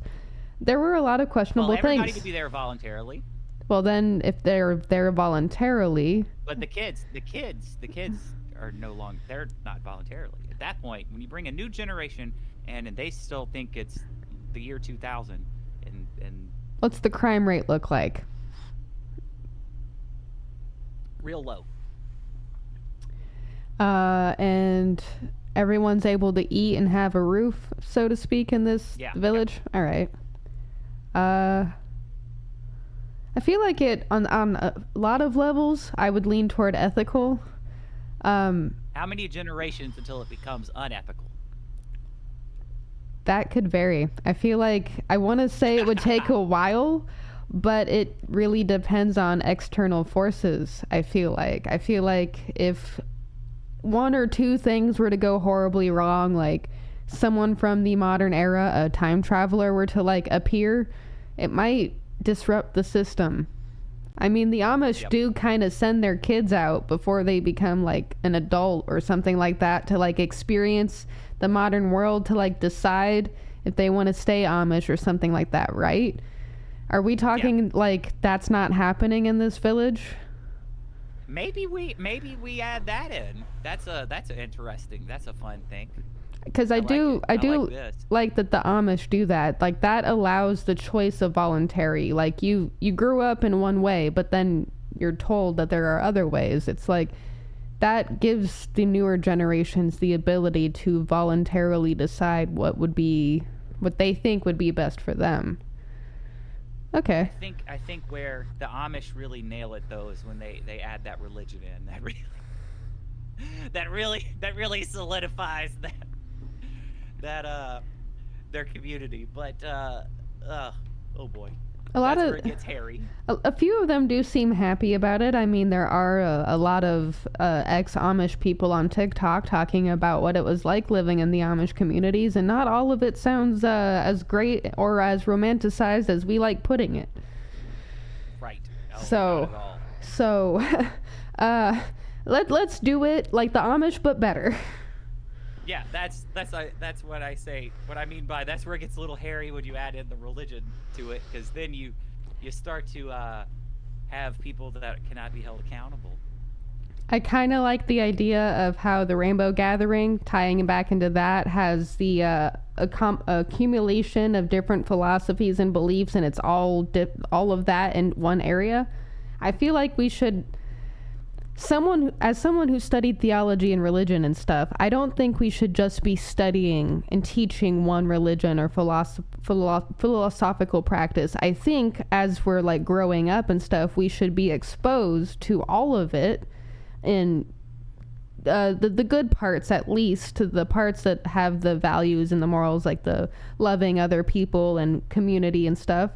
But I don't think we should be forcing people into one religious box. Like, I feel like that's where we start having a lot of problems, because there's so many regions and so many, like, stories. Like, I'm not going to articulate any of this in the right way because I'm still kind of waking up. But, yeah, like, one religion is a bad idea. I think you're right, but I also think there's a lot of flavors for, depending on one size doesn't fit all, for every person. But I think, if you really zoom out and think about what America was supposed to be, like way pre-Constitution, like while people were kind of trying to figure out what the hell was going on over here. This probably would have been. I mean, this would have been, around right after the Revolutionary War, like before the 1780s. There was anarchy here, like in the kind of like best sense of the word, but also in the worst sense of the word, because people in some areas were doing the best things, and some areas were doing the worst things, but that is how anarchy kind of works, you know what I mean? But everybody kind of had this like the idea of, well, maybe we should put together like an agreement where everybody should say, well, you can do your own thing, but we're going to do our own thing over here. And that kept evolving, and it kept evolving, and it keeps evolving. And over time, we've got like the current system that we've got. And we don't really have, there's never really been like a true codified, or I don't even know how you would codify anarchy in a large scale. But I think that it could be done, but it would have to be done on by flipping the way that we look at community upside down completely, where you're looking at the small area and you're going like, all right, well, we all like this one thing, and we all really care about this, and we all kind of believe, and people are voluntarily moving into this one area, and then other people are going to voluntarily move into this other area because they do not believe what the other people believe. But where the problem starts to become is when these people over here start to get mad at those people over here and go, those people are heretics, or those people are socialists, or those people are communists, or those people are whatever, and whatever ist or ism that they are, and then they get mad and they go, well, we owe it to them to stop them from doing the wrong thing because we are right. Think of the children over there that are being brainwashed into doing the wrong thing. And then Ouch. you start, and that's where you start to have these like this animosity, then you battle, The divide. potentially even through war Mm-hmm. and physical altercations. But like, if as a human being we just zoomed out and like took a step back and said like, well, good ideas are gonna win, and like spreading ideas voluntarily, not through force, but by leading through example, is definitely going to show people that we're right. And guess what? Some of those people that feel that way are going to be wrong. And they're going to lead by example, and everybody else is going to go, yeah, I still think that sucks. And they're not going to, you know what I mean? And they're going, somebody else is going to do something else. Or potentially they're going to watch and go, yeah, you're doing those two things good, but we're not throwing away. We do everything else better than you, but we're going to copy those two things. And that's good human interaction, And That is emulating, like copying. That is like the and definition of humanity prospering and getting better, which Yeah. that sounds like a good thing to me. But if you would have to really flip the way everything functions completely the opposite of how it is currently. But at one point, we did have that here. Unfortunately, when we did have it, we decided to kill the Native Americans, enslave multiple races of people. Just a lot of really horrible and non-ethical stuff. We did non-ethical stuff. We spread kudzu everywhere. Yeah, that. Let's see, what else did we do? Microplastics. Yeah, we did that later. Much later. So earlier, whenever I brought up Westville, little tidbit, that little area is only known nationally. If anyone ever knows Lumpkin, Georgia, it's only known because of a place there called the Little Grand Canyon. It's Providence Canyon is what it's really called, and they call it the Little Grand Canyon. What it really is an ecological disaster. Oh, fun. Poor farming practices in the early 1800s. So while we were ripping all the Native Americans off the land and settlers were moving in, there was like a big population boom, and everybody just started just like farming and like the horrible farming practices and not caring about the soil or the environment caused erosion to become such a problem that it literally opened up a fucking canyon in the ground. The earth opened up and tried to eat them, and now we have the Little Grand Canyon, Providence Canyon. I'm imagining the earth opening up and eating people, and that's both a funny and terrifying thought. Mostly terrifying, but a little funny. I don't think it really opened as fast as I'm making it out to be, but like that's how bad settlers were messing up here. Jeez. In the South. They moved in, pulled all the Native Americans off, and within 10 years. Oh, you mean the people that actually knew how to use the land that they were living upon? The people we could have asked questions for and like actually not created that canyon? Yes. Yes.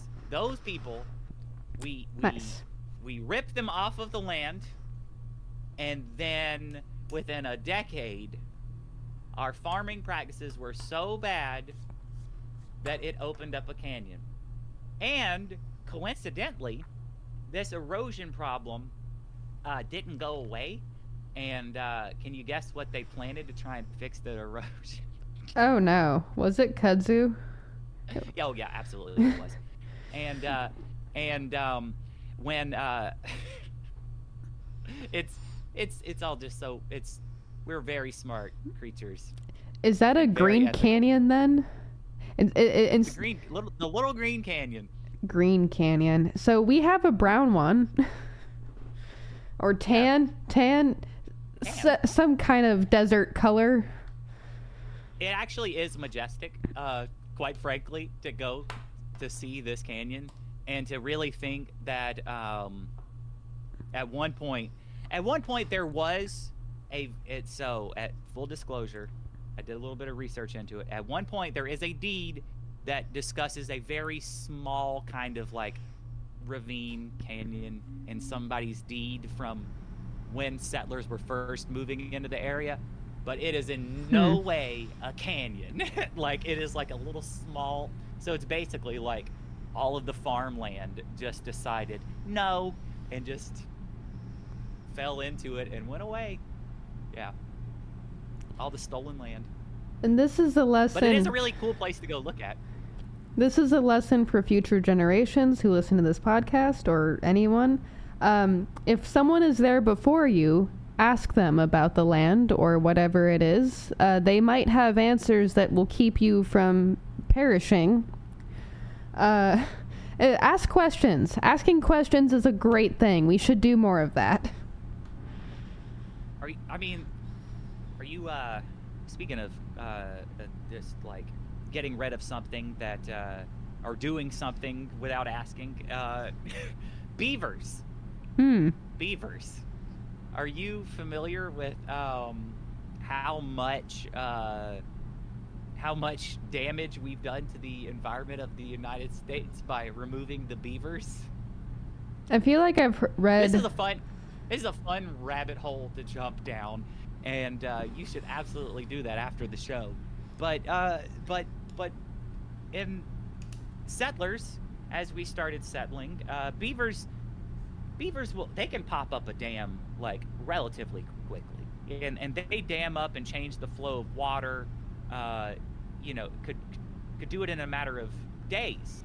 And when you're a settler, that can become inconvenient.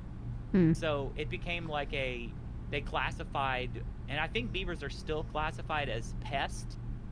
And so they made it to where it's like just killing beavers was like super normalized and made it like kill them, they're pest. And by doing so, we've actually most of the flooding problems that we face. Oh no. It's not because we No. It's because we got rid of the beavers. No. Oh my, the beavers were saving us. And pretty much every city, especially like, I mean, even as far as like, you know, even in California, you know, when you have like these big mudslides and just kind of like come out of nowhere. No, because of the It's because we don't have the beavers. It's because we don't have the beavers.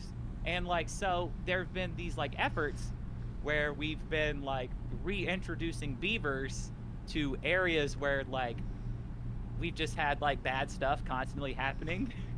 And like Helene? You introduce the beavers and all that stuff just quits. So turns out it was just the beavers and we were just being mean. Killing beavers for no reason. Now I kind of wonder. And think about like all the like the settlers, all these like pictures where you see like where you get your beaver parrot, beaver, and like, and it was very like put in your face. That was anti-beaver propaganda to help settle land and like urbanize. Here's an idea. That word, what's it called? Oh yeah, coexisting. We should do more of that. Maybe. I don't think we need to be eradicating beavers or anything else, really. But how about this? Alternatively, we could get a bunch of pythons, and we could sick the pythons on the beavers. That sounds like a terrible idea, but we'll try it. We'll try it. Oh, that Floridian. I must be too close. It's rubbing off on me. You are in the Wiregrass area, so you probably... That's correct. Yeah. Which is why I'm so concerned about these pythons. And the kudzu. How soon until they start creeping over the border. We've got to build a wall to stop the pythons from coming. Now, just to let you know, I'm pretty sure snakes can climb, so that wall is not going to do anything. No. And I don't know for a fact, but they might evolve to start digging. So we might need like, what is the natural predator to pythons? Because when we bring in the pythons, we're going to need something for the pythons. Can you imagine if the kudzu and the python start working together? Oh no. I can, and I don't want to. That might manifest a reality. Species, bamboo invasive species as well. Apparently you can eat bamboo. Absolutely could work together. You can what? You apparently can eat bamboo, but I've also heard that if you eat a bamboo shoot or something, it'll grow in your stomach and kill you. Oh, well, I don't want to do that. You can eat kudzu. Interesting. I believe that's. Whenever I was up in Delaware, there was somebody that brought that up to me afterwards. He was like, "Hey, I have good news. I talked to my wife. She is from Japan, and she says kudzu is edible and it makes a great tea." And so. Am I gonna have to harvest all the kudzu and just make gallons upon gallons of tea? Is there even enough water for that? Oh, nice. I think it might be illegal to harvest it in America. I think you have to like buy the pre-harvested kudzu from Japan. Well, I mean, I do want to order matcha from Japan at some point, so I'll add that to my itinerary. True, I mean, like, tradition. I understand like not wanting people to like I get it. Like, okay, you get out and you mow it with like your lawnmower, and then it now just you've just cloned it. Yeah. 4,000 times. I get it. You don't want people doing that. That just means I have to find the host plant. The real plant. Find the host. The queen. It is sci-fi, I'm telling you. I mean, everything started as sci-fi before it became science fact, so just leaving that there. Have you seen The Last of Us? or like have you played the game or seen the show or? I have not seen the last season. I have Familiar with- seen the whole show except for the last season, and I did play about like 15-20 minutes of the game before I realized it was going to make me an emotional wreck and stopped. Well, so like it's like fungus, right? And like that's what honestly makes that really scary to me, is because that's very plausible. Like there are insects out there that can be infected with zombie fungus. Ants. And grasshoppers too. Mm-hmm. And there's like yeah, I don't like that. I find that to be. And with that being said, that's what kind of makes Kudzu a little scary, is like the whole host thing, the way that the fungus spreads in The Last of Us, being like underground and being able to come out somewhere else, but like nice. the host is way over there, that's what I don't like, it's going any type of, okay, if there, like seriously, if there were some sort of disaster like The Walking Dead, and I know that's like a super extreme situation, but when the zombies take over, the Kudzu is going to destroy all of the buildings. We're not going to be able to go out and mow it down. We're not going to be able to go out and if we try to use pesticide, it's literally going to destroy all of our buildings. And then we're not going to have anywhere to hide. Now, I have a weird, scary theory I've considered, and I don't like that I consider these theories because, scientifically speaking, it's not exactly impossible that a zombie virus of some sort could happen. I mean, look at the ants and the grasshoppers and the plants. Exactly.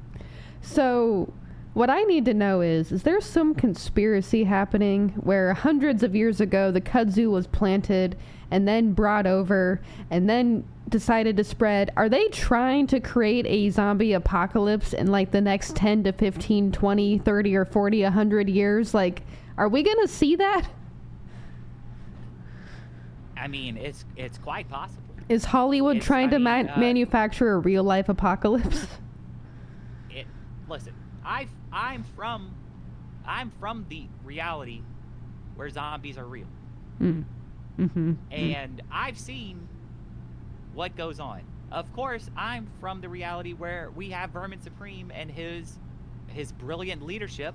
He cares about the environment. He put the zombies on the turbine, and he's got our free energy. He's just dangling brains right in front of him, and now society is happy.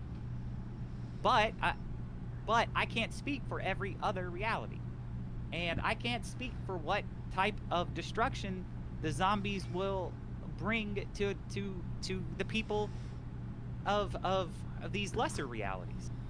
I mean, can you imagine a zombie outbreak with either a Donald Trump or Joe Biden president? I don't want to. I'd rather. Can you imagine a zombie virus with an RFK as the head of Health and Human Services? You're creating the script for the next horror movie. I'd like to ask you to stop. I'm kidding. I mean, I don't have to imagine it because I live in a safe and a good reality, ruled with an iron fist, but a good reality, a supreme reality, and I just feel bad for the people who don't. Likewise.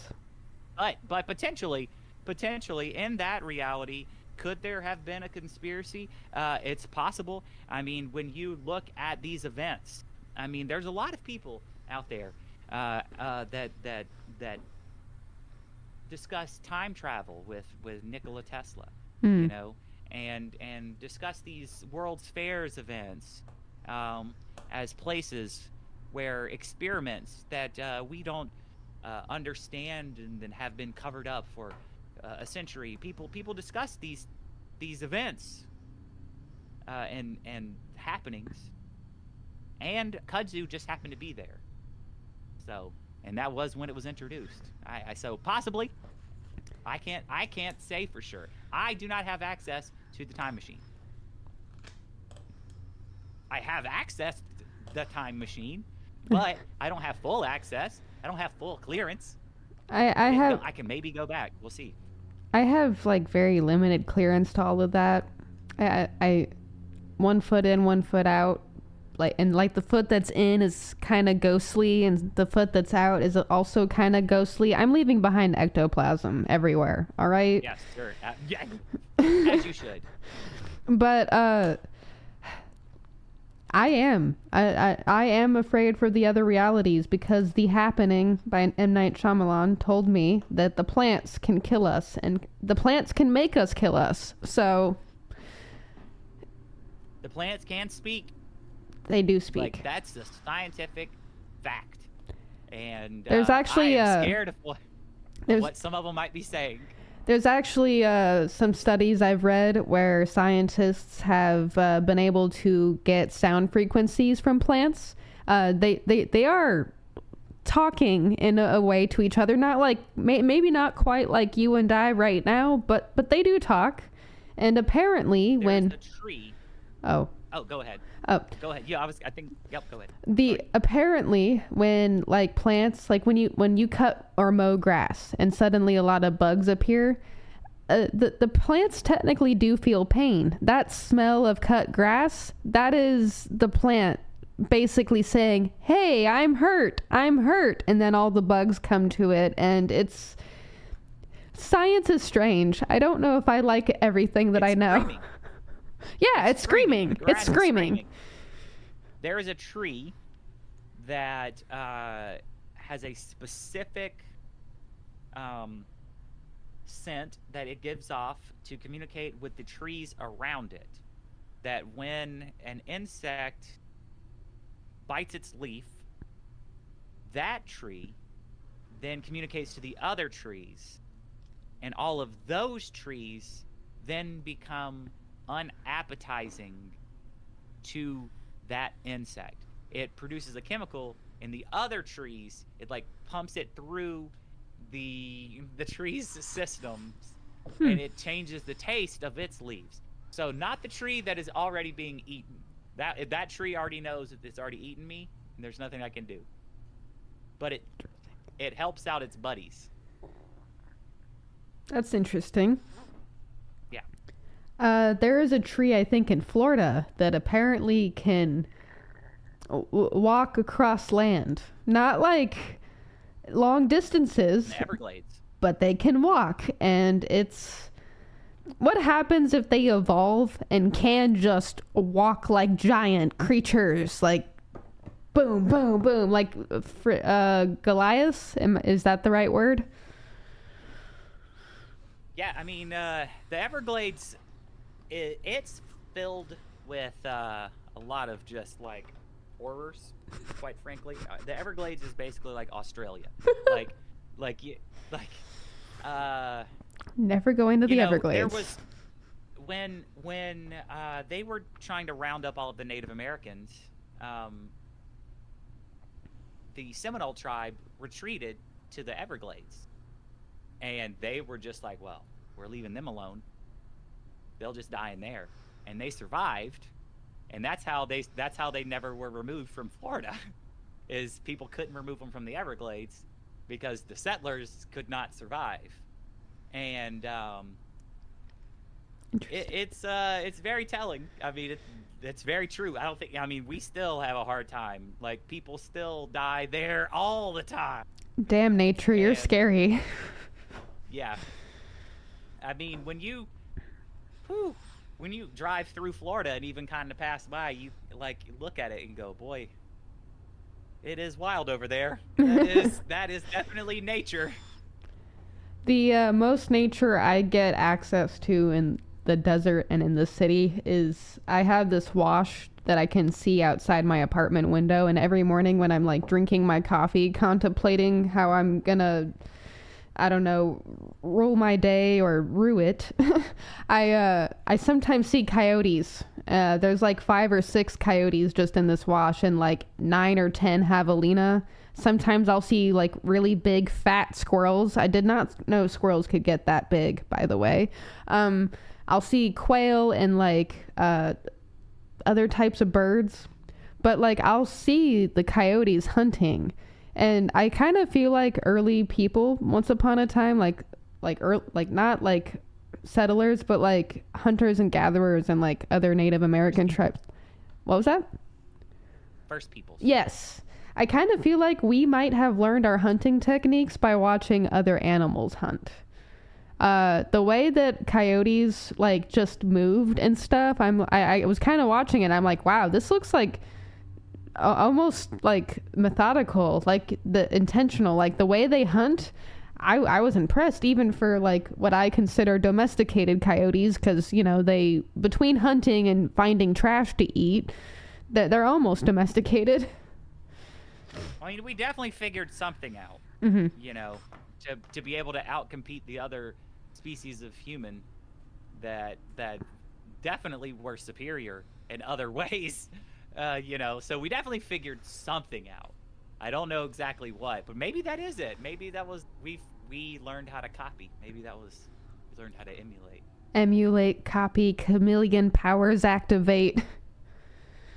Maybe that's it. That's a good point. We do learn a lot from animals, and I think, yeah, probably better than learning from other humans. Speaking on that note of actually learning from animals, there's something that I keep kind of remembering anytime I think about learning from animals. Did you know adult humans are the only humans, or like the only adults, that actually stop like playing and having fun? Adult animals play and have fun. Orcas, dolphins, elephants, like cats, like big cats, they all still like play once they reach mature ages. Humans, we don't really do a lot of that once we reach adulthood, and society is like, oh well, it's too childish to like enjoy your toys and stuff. No, it's not. It's a fundamental need of being human or being alive. You need to have that. Lame. Yeah, people can be boring, that's fine, but not everybody stops playing, I guess. And they shouldn't. Some people do. They shouldn't. Yeah. So if you hear this and you are driving by a park, don't listen to the age. Don't read. Don't listen. Don't read the sign that says only for ages 3 and up, or 3 to 9. You are 9 today. Go play on a playground. Go swing on some swings. Go throw a ball. That's, I think what the problem is, we don't have Toys R Us anymore. That's the problem. Toys R Us, I don't want to grow up. I'm a Toys R Us kid. Rest in peace, Toys R Us. We just needed a little more consumerism. Just a little bit more. I mean, you have a rock that can leave like a chalk mark, then we can create hopscotch without chalk and use rocks. Innovation. And also going back. To that point, and it's not just adults that are stopping playing, though. Like, people are just stopping playing. Kids are stopping playing. I mean, they're playing, but they're playing video games. Come to think of it, it's summer vacation right now. I live in an apartment complex. I have not seen a single child. That's concerning. I mean, it is 100 and fuck you degrees outside, but I used to play in 100 and fuck you degrees. Where are you guys? Exactly. But maybe come back after like a fall break, and then determine. Then you can determine, once you take into account the temperature. You can look at and go, all right, were there any kids? Maybe they're just weak. Maybe that's why. They can't deal with the heat. I'll accept those terms, because I am also weak and I can't deal with the heat. I need to get out of the kitchen. It's hot out there. It's terrible. Hot. It's terrible.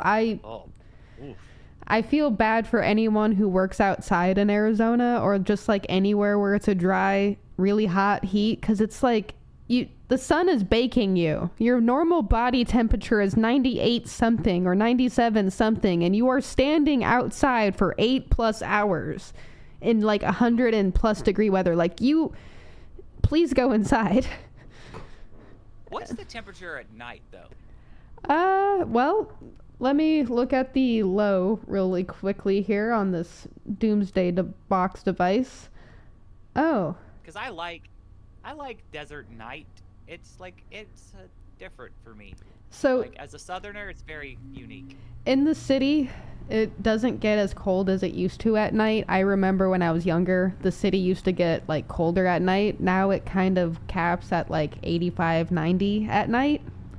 If you go further out in the desert, it will hit 60s, 70s even after being 120 all day. And that is cool. Like, concrete is a problem. Concrete and like cement, problem.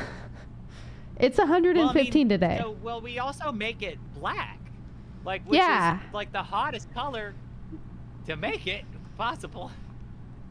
There's actually some efforts in some neighborhoods here in Phoenix. I want to do more research and see how like that's actually going, where they're trying to paint the asphalt white or like give it like a clear coating, which, fun fact, it does kind of make things feel cooler, but we don't get clouds and the sun is just always everywhere all the time. So looking at this shiny reflective asphalt with white stuff all over it, you will go blind. You will go blind.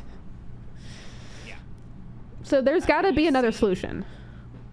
That paint, that it is a white paint that is like resistant to like 99.9% of like UV, and it just sends the light away from it, and it was made to paint your roof.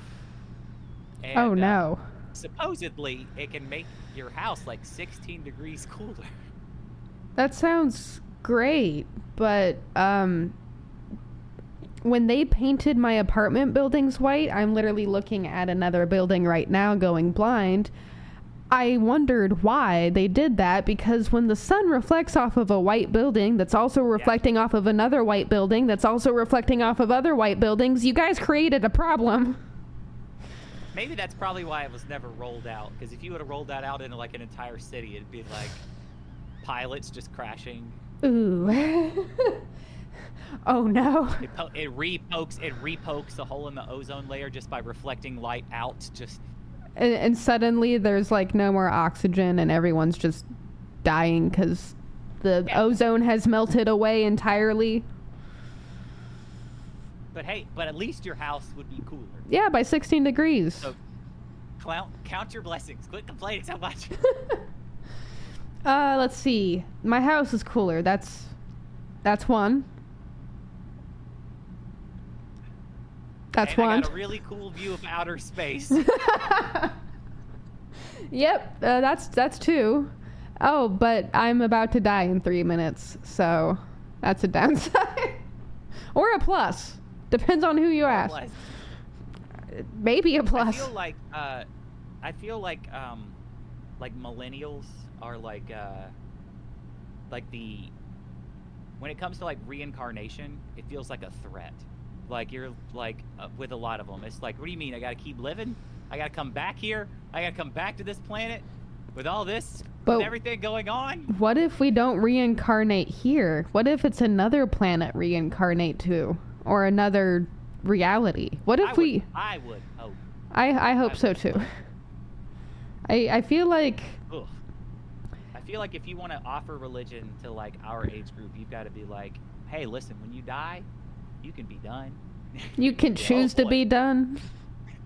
You can choose to reincarnate into another alternate. Give options. Yeah. You got to give options here. If you can manifest it can happen. One size fits all. The one size fits all doesn't work here. If you can manifest it for yourself, you can make it happen. So just think really hard, and you will not come back to this reality. Exactly. Yes. Thank you. That is the secret. You just gave away the ending, but you know. Let's see. That's the fun of the ride, you know. Is getting to the ending and going, oh man, this whole thing was fake. All right. I mean, we'll do it again. Fine, we'll do it again. if this whole thing being fake is what we end up finding out at the end of our life, then I almost feel like that's okay, and I feel like trying again would be okay in a way. Maybe. Yeah. I feel like most people, they'd be presented with like, you know, like if you're presented with like, you can do it again if you want, they'd go, can I think about it a minute? Yeah, think about it. You got all the time in the universe. Yeah. Think about it a minute. Yeah, you don't have to go back to your 9 to 5 right now, so like just think about it. Let me know in a millennia. Whatever. Just let me know. Yeah. Which is great because if you think about how instant communication has made us all like need each other's attention as soon as we hit send, it's like that fit the vibe. It'd be like, yeah, just get back to me when you can. With the landlines, that's the problem. Whenever you could call somebody and it rings 5 times and then you get that, hi, I can't come to the phone right now. Please leave a message after the beep. Beep. And then you leave a message, you're like, oh dang, I didn't get them, and you leave that message and you think to yourself, I got no clue what Jonathan was doing. I don't even know if he's going to be home tonight. I guess it'll wait till whenever. And then you get the phone call, 3 days later because I've been on vacation. You were not offended by it. Yeah. You didn't care, and if you were someone who was potentially going to be in an emergency situation where you needed to get a hold of someone, you'd have an emergency contact they'd be like, hey, I'm going to be on vacation. Here's the hotel room. I'm going to call you so that way we make sure whenever I check in, just in case, because you'd be anticipating an emergency or whatever, and you'd be contacting your emergency contact or whatever. You didn't have the whatever you called it, the box, the tether, the doomsday box. The doomsday box tying you to the ground. Yes, you were tied to the ground by a physical piece of wire in your kitchen or whatever, whenever you wanted to talk on the phone, but then you left it there and you went and lived your life. Is that why I no longer feel grounded when I'm on my phone? I feel like, I feel like we used to ground ourselves with landlines. Yeah. That sounds nice. Let's go back to landlines. Yeah. Let's bring landlines back. Tom Green has a great bit where he talks about landlines and says that they are called that specifically because if you trace it, you will eventually find that it is tied to the land. And that as soon as we got away from being tied to the land, that was the problem. So, is the National Dead Zone the only place landlines still exist? I mean, they're around, but the thing is, if you get a landline, it's actually not running most of the time through your phone service. I believe Google has a landline service, and it's hooked directly into your Wi-Fi. Most cable companies offer landline services, but it's running through your cable. So there isn't. Verizon offers landline service, but it runs through a special box that hooks to a cell phone signal. So it's like not traditional landlines anymore. We don't have actual landlines. It's almost landlines, kind of, sort of, in a way. That's what I'm getting. But not to fluff up big phone business. Ma Bell, as they would have called it in the 1800s, the phone monopolies, they caused a whole lot of problems in this country. A lot of the problems that you have with utility services really boil down to phone monopolies and cable monopolies and stuff like that, and price gouging and the way stuff is priced and the consumerism. Here in Arizona, on that note, we kind of have two major power companies. It's SRP and then APS. Arizona Public Services, and then I forget what the other one stands for. And it's so weird to me that there's only 2 major power line companies in Arizona. Like, one, why do we need 2? It isn't Arizona's power supply supposed to go to Arizona, so why do we need 2 of you with different policies and operations and equipment? Like, that's weird. That's weird. And then there's the other thing, with freaking Cox versus Verizon Internet. We had Cox set up in our apartment for the longest time, and then I got an offer through Verizon, my phone company, which I will eventually change because I'm kind of sick of them. I got an offer to get home internet, and I'm like, oh sweet, let's try this out because it's cheaper than Cox. So I did that, and we did the whole internet tests. We did the internet test with Cox because we had both of them set up at the same time, and we were having issues with Minecraft or whatever. And we did the internet test to see the speeds. We started with Google, and we tested the 2 between Cox and Verizon. And Google said that Cox was faster. And me and my roommate looked at each other and were like, no, it's not faster because we've been having issues and we've been having a lot of, like, good things happen with the internet on Verizon. So then we tested the speed with Verizon on both Google and the other one. And, like Brave. I think we used Brave to test. And, Brave said Verizon was faster. And I'm like, oh, so you're telling me the truth, and Google's lying to me because Google and Cox are in cohorts with each other. They're in bed with each other. They're married with each other. They love each other. And it's like, I don't want my internet service to freaking lie to me, especially when I can prove with my own eyeballs that it is not faster. Like, what was that? So, a lot of you have like a lot of phone companies have become internet companies over the years. Yep. And a lot of internet companies have become phone companies over the years. And then a lot of cable companies have become internet companies that became phone companies. Oh, a monopoly. Over the years, but they've all they say that this is not a monopoly because they're making the deals individually with municipalities. But what happens is like one company over in the 80s, a cable company would go to each little town and go, hey, we want to be your cable company. We want the contract. We'll put in the cable. We want the contract. And they would go to each town, and it's not a monopoly because it's not a statewide monopoly. And they're not going to the whole state. They're just going to town by town. And they're not getting every town. Some other time, some other cable company will buy out a contract somewhere else. But that's the reason why you would only have one cable option in these little towns, because they would make these little monopolies. The same thing would happen with your phone service. The same thing would happen with your internet service. And these contracts would be put in, and they would be multi-decade contracts. But when those companies sell to another company, who sells to another company, who sells to another company, over these multi-decades, these contracts still stay in place. And sometimes the same company buys up all the small companies that had these little no-bid contracts in that town. Then now you are hit with only one option for your internet, one option for your phone service, and one option for your cable. We should have a more free market. People should be able to just... Man, And it's all done through backdoor deals in the 70s, 80s, and 90s.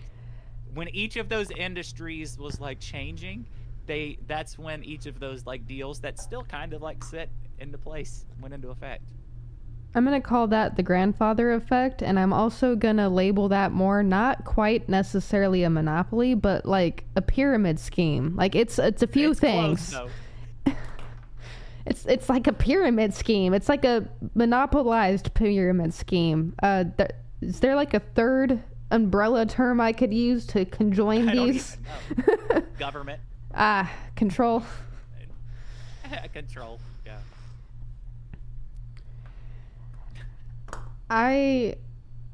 this stuff is why I desperately want to unplug and just go be a feral goblin creature in the woods and like find a cave I can like live out of and just hunt for fish and eat sushi and by the river. Get a job at the general store at the National Dead Zone. Ah, man. And sell disposable film. You know, as a photographer who appreciates and loves film and where photography originally started from, that sounds like the dream, you know?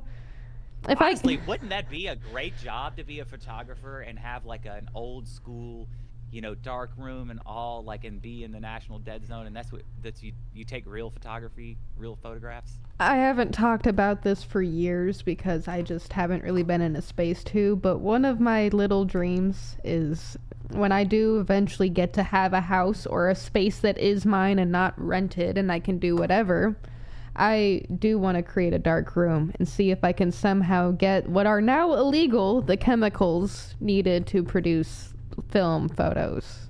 There's a way. I mean, people can get guns illegally, so I'm sure I can get chemicals illegally. Illegal? I don't know. I know when I was researching, I want to say like back in like 2010, 2011 about film and darkrooms and stuff, like that's when I kind of found out that some of the chemicals that you use to process the film, like you aren't able to get as a consumer. Like I think companies like the ones that still develop the film and stuff like at CVS or Walmart or whatever, like they can have them. Why? I don't know. Why aren't consumers allowed to have their own dark rooms anymore? That's something I need to look into more, actually. Let me make a note of that. Yeah. That is, wonder if like people were doing something nefarious with the chemicals.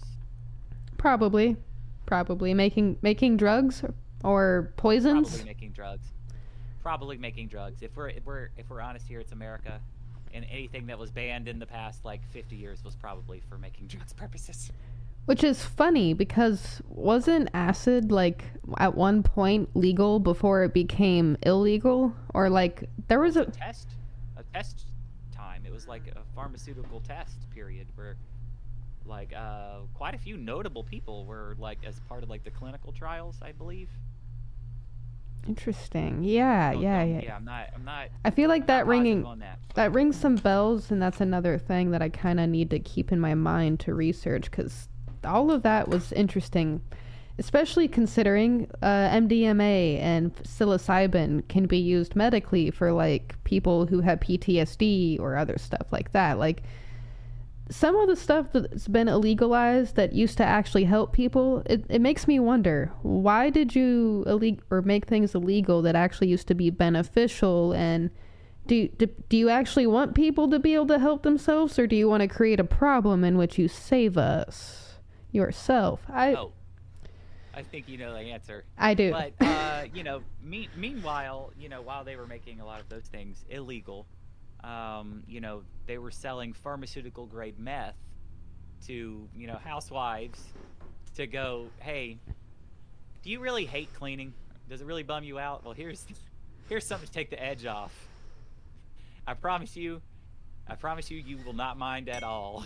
Because you'll crave housework. At no point is communication with people on any level the thing that we want to start with. We want to give drug. It solved problem. Which we only learned that was effective from someone you might have heard of from Germany. And he was giving it to soldiers.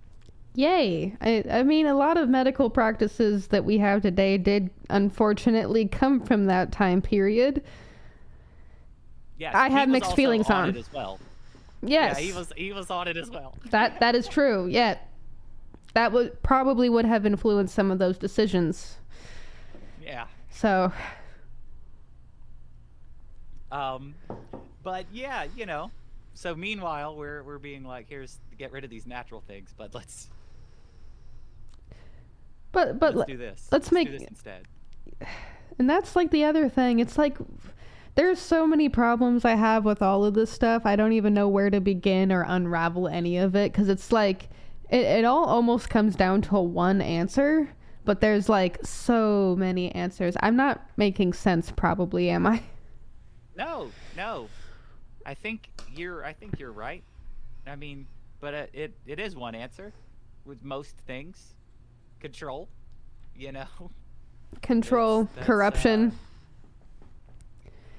But I mean, a lot of especially like the major propaganda push for cannabis to become illegal was had to do with paper farms. Like Oh, the yeah. yeah, it was gonna hurt the paper industry, and a lot of the like because you can make paper from cannabis plants with plant only aging like 1 to 3 years, I think, like very quick compared to having to grow an entire tree like 15 years to 25 years, Which is and the profit margin would be severely impacted, and that was where the big push was. which is why one of the things that I really desperately like, I'm not a green thumb and I don't have like a backyard or a field.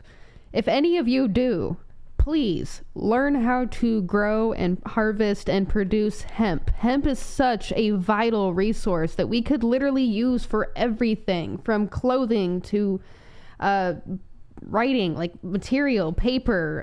Hemp can be made for just so many products, like hemp seed oil, hemp oil, like skincare stuff. Like, grow hemp. Just start growing it. Even if it's illegal where you're at, start growing it. Don't matter. We'll protect you. I there Speaking of illegal things in certain areas and legal in some areas, um, Vermin came down to visit in Montgomery a few years ago for an event I was throwing, and when he showed up, he flew in from Massachusetts, mind you. He flew into Alabama, and he gets to the event, and he is carrying weed that he grew at his house, and is talking about how he can grow his own and blah blah blah blah blah, and is like, it's illegal in Alabama, and he flew from Massachusetts to Alabama with it, and the next day gets ready to fly out and is like trying to give it away to someone. It's like, I can't fly with this, and I'm like, what do you mean you can't fly with this? You just flew here. What do you mean you can't fly with it? You flew here with this. It's very confusing. Anyway, but apparently in Massachusetts, I think you can grow like 10 plants. It's Interesting. like a recreational. It's recreational and medical.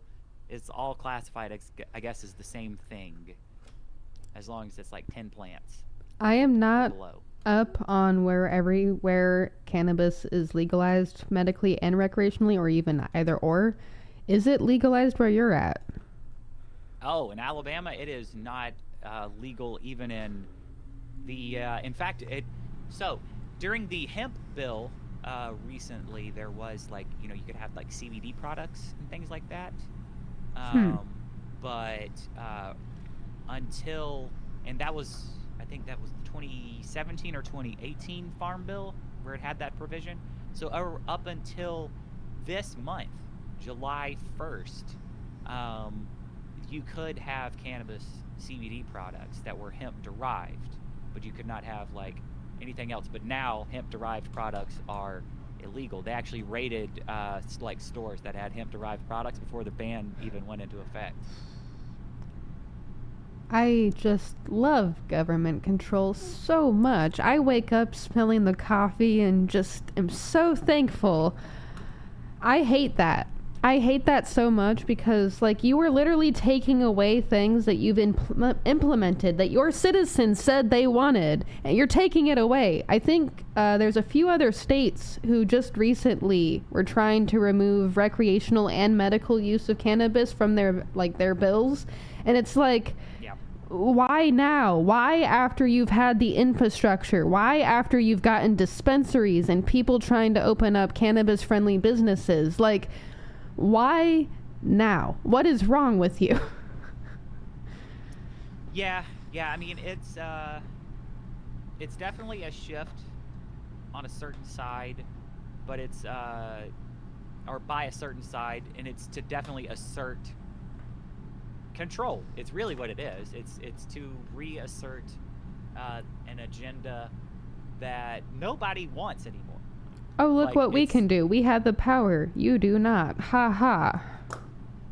That's what it feels like. It's not been very popular, this move, because it happened quickly and without any consent of the governed here in Alabama to go back on the, once again, I believe 2017 hemp bill. Like, this is that many years removed to go back. That's almost a decade. This is, yeah, we're talking like, yeah, essentially like we're going back to like when Obama had just left office. Lovely. I wish as an Arizona citizen I could help the what is your guys's? Alabamian. Okay, I was right. Cool. I wish as an Arizonan I could help the Alabamians out, because it sounds like, as someone who actually has access to these things, it seems like I need to help Alabama. I don't know how to do that. But good news. I will tell you this, and I'm being very, very, wink, wink on the good news. Good news, they did pass their version of medical. Oh no. Do you want to hear what Alabama's version of medical is? Yes. Get ready. You're going to be stunned by how good it is. So, let's figure out how you can get that medicine. How riveting. Body. How riveting. Can you inhale it? No, not in any way, shape, or form. It cannot be vaped. It cannot be smoked. It has to be eaten? It has to be eaten. Well, how can it be eaten? Oh no. How can it be eaten? Well, it can only be eaten in one form. Oh no. In one form. It can be eaten in a cubazoid state-approved flavor cube. And the flavor to be determined by an appointed board. Now, if you don't like that, there is one more option. It's a suppository. You can shove it up your ass. If you don't like it. No, thank you. I don't think I want to be shoving anything up there. So that is how they passed medical. So the same board that determines the flavor of the state-approved gelatinous cube. The same board. This board has a very important job. So any person who is prescribed, oh no, this gelatinous cube by a doctor or suppository, if they are prescribed one of these options,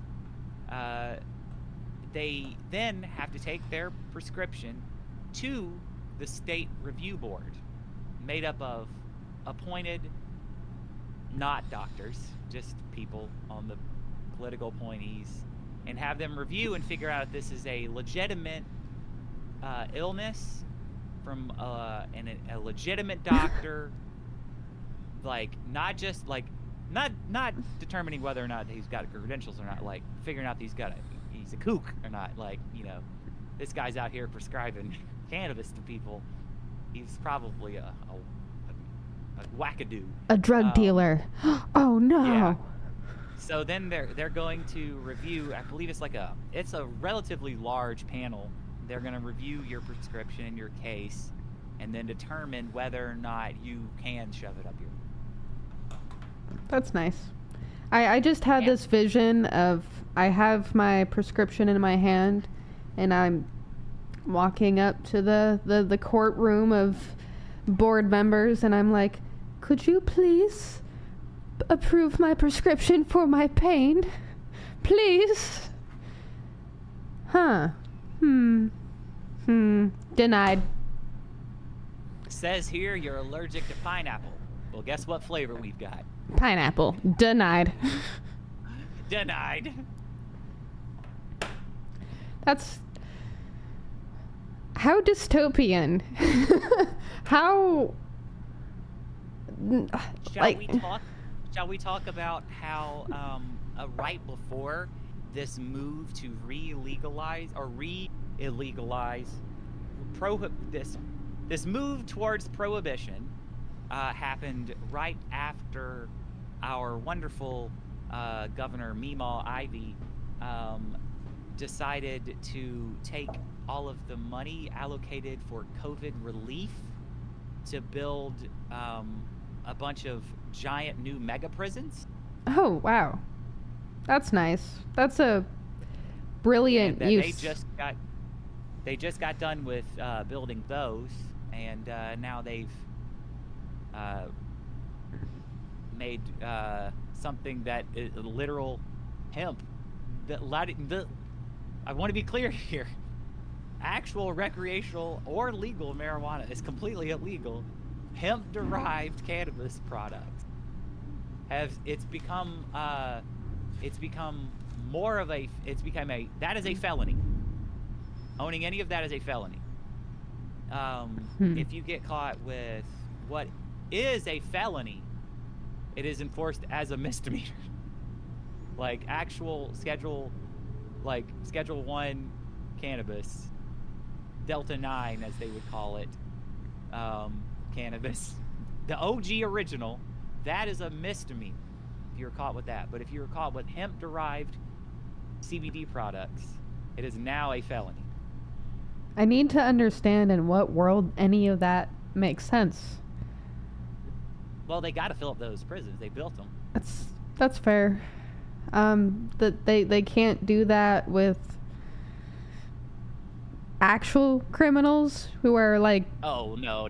You gotta look at the arrest rates. We love a good marijuana arrest in Alabama. And that is why our judicial system bugs the heck out of me, because it's like it isn't for the people or to protect the people. It's money and power and excessive amounts of control and money. Excessive amounts of that too. Oh. The Alabama is definitely owned by big pharma. That is like what runs our state. You know, we got to keep our people here sick with diabetes so we can. So I have a question for you then. Want as many pills as possible. Yeah. I wanted to know if you are 420 friendly, if that is something you recreationally or medically do, because that is something I medically and occasionally recreationally do. Do you have to travel to another state nearby for that? Or is that also prohibited if you have like an Alabama driver's license? Oh, it's absolutely prohibited. Okay. I believe. Interesting. Yeah. As far as like I've never had a situation like first of all, you could not come back over the border with it. Like you'd have to smoke it over there. Very. Yeah. Okay. Yes. Now, whenever I was in Delaware, let's see, Pennsylvania, they had medical, and Delaware had recreational, and you'd be like, it was accessible everywhere, but like it's hard to get it for medical purposes, but you could literally go 10 minutes across the border and buy it recreationally. But apparently they've had a big issue with Delaware tried to do something which seemed like a really good idea, and they didn't think about like the consequences of like what the program would create. So when all the marijuana arrest, when everything became legal, they wanted to do something like good for everybody, so they made like a time period where only people who had suffered as a result of marijuana laws could get the license to become a marijuana farmer. So if you had been arrested prior and had it on your record and it affected you negatively, you could get a license. And everybody was like, oh, that's a great idea. You know, it's a way for people to turn their life around and kind of acknowledged the wrongs of the past. Problem was, everybody went and got their license, and then these like large companies would buy up all the licenses from like, a bunch of people that really didn't have the resources to go start a farm, but they had a marijuana arrest. So that person would put their name into the marijuana arrest lottery, get the permit for free, and then they would go sell it for 10 grand to like some big company, which, now they've got 10 grand and it helps their life or whatever.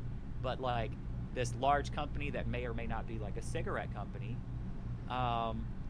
buys up hundreds upon hundreds, if not thousands, of these licenses, and then they have a monopoly on cannabis. Yay. And then you have like an entire state that's run by a cigarette company that just shifted into a weed company. So something like that. So if you follow the money, and literally just follow anything that has a dollar sign or any exchange of resource, you will find a lot of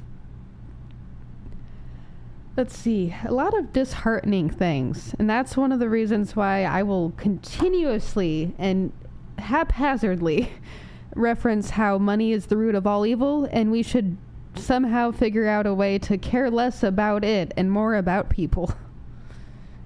So with this law, like, it just to show you how, like, if the corruption wasn't built in, then boy were they negligent. Like, but it seems to me like the corruption had to be built in. So the way that it was written was like active people who were farmers, like just regular farmers, and there's a lot. Delaware is very, like, there's a lot of farmland outside of the like one city area. Mm-hmm. Once you get out of that, it just becomes nothing but farmland.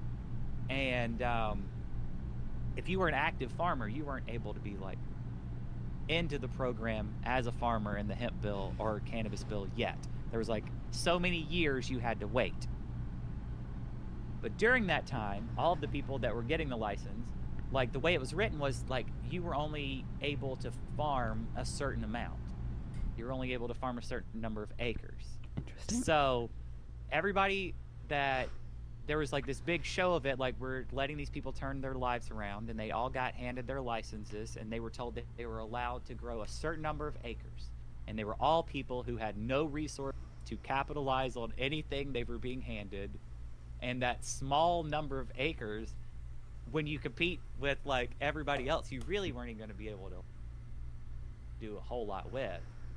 But there was a provision where you could sell your license, and whenever a giant company buys all the licenses, and all the farmers are blocked out that have farmland. That seems manufactured. That seems like corruption. That seems a little manufactured. Wow. Do they think that we're stupid or something? Do they feel like we're not able to figure this stuff out? Like, what makes them think if they figure this out, the people will never figure that out? Like, what? Nobody picked up on it until it was done. I mean, that's fair, but it doesn't mean that we were never going to figure it out. At some point, even after it was done, like, now with the knowledge, the power of knowledge, we can do things. More things. Better things. Yeah, that sounds so manufactured. I want to believe that a lot of things are just negligence. Like, I really, really want to believe that things are just because they happen to happen that way. But if you really do look like back at things, yeah, that seems very much like that was on purpose. Yeah. Wow. Some things to research and think about. I like this episode. Yeah, I expected nothing less. Last episode was a lot of fun, and I definitely have had fun this episode. Now, we always seem to have interesting conversation. That seems to be a theme. I bet your jaw's gonna hit the floor, but we've been recording for 2 hours and 48 minutes now. I kind of had a suspicion. I was hydrated when I started this episode, and I'm starting to feel that hydration. Feel the hydration. Does that mean the call of nature is bothering you? Is that too personal of a question? Is out there. I can hear it calling. I can hear the woods calling me right now as we speak. Like those trees, they're speaking to me right now. I can hear them. They're like, trees are speaking to me. Mars, come to us. Mars, come to us. Come to the trees. I can't. I'm sorry. I'm stuck here. For now. Inside. Where it is cool and not 115 degrees out. It's not quite that hot here, but with the heat index, it is 109 a lot of times. And that's pretty bad whenever, like, a lot of that is just boiling air. Like, the water touching you is, like, that temperature, and it's just in the air. Yeah. I know I love it. You probably have a different opinion of humidity and heat than I do, maybe, but I swear to you, after visiting Texas, I still remember what that heat and that humidity felt like, and I compare it all the time to here, especially if we get just a little bit of humidity during the monsoon season. Dry heats are a death sentence. You want hot and wet. You do not want hot and dry. You want hot and wet. Humans are made out of water, okay? We're made out of water, and if you put us in the dry heat, all the water evaporates. But if it's hot and wet, the water doesn't evaporate as much. You're right, but my hair looks so good. That's... In the dry heat, my hair looks great, and in the wet heat, my hair gets all frizzy. I feel like in the wet heat, my hair gets all wavy, and it's nice. And in the dry heat, it's straw. It might as well be straw. I don't think I'm made for this. The other thing that, like, I didn't put together until recently, like, where I'm located on the globe, if you just spin the globe around, and I understand, like, things like weather patterns and stuff like that, it's not just, like, where you are on the globe that affects, like, how hot it is, but, like, you just keep spinning. Like, I'm, like, within 100 miles of, like, the pyramids, like, latitude-wise. Like, you just, like, spin the, like, it's that level of heat, you know? Like... I see what you're saying. Yeah. It's a hot place down here. And that's the same thing for probably where you are. It's a hot area of the globe. We should triangulate our locations later to see where on the line we fall. Yeah. Like, I'm within, like... Yeah. Like, I did, like, a little, like, some measuring. Some measuring on the globe. The digital globe. And I'm like, no wonder it's so damn hot. No wonder. Now, if you could... No wonder there's pyramids around. There's pyramids around here, too. We had the... oh, yeah. Mississippian mound builders that built pyramids.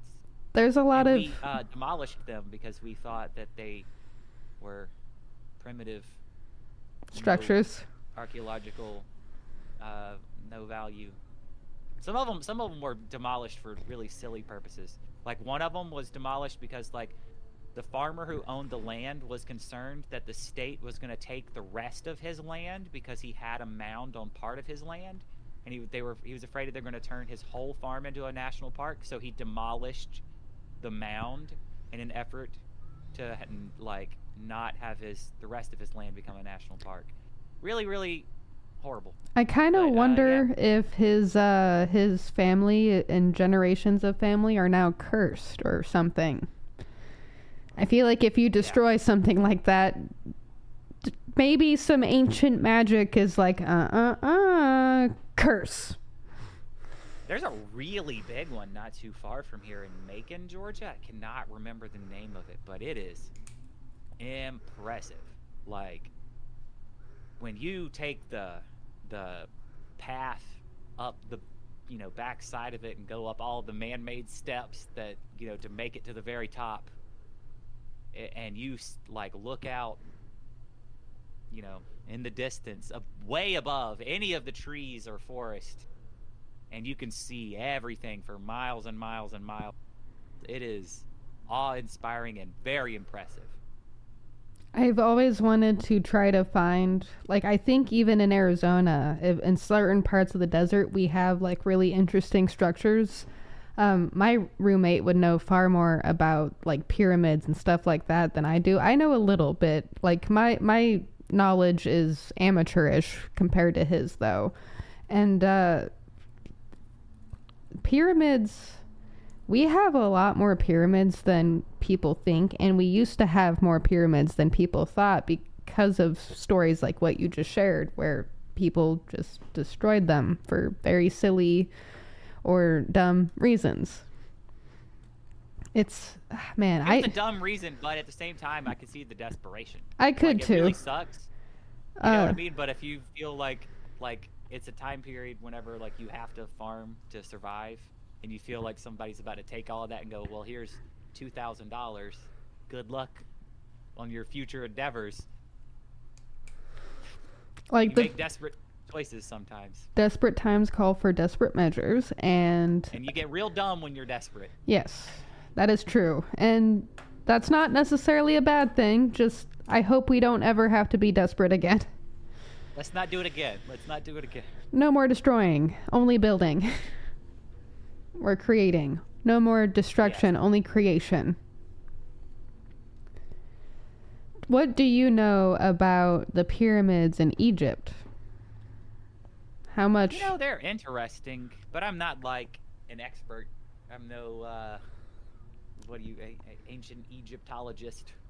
But I do find it all fascinating. I do think there's definitely more going on, like with what we know. We do not know everything with what in regards to Egypt and who built what and when, and the dating is definitely wrong on so much stuff. Like, we're very presumptive, is what I feel like.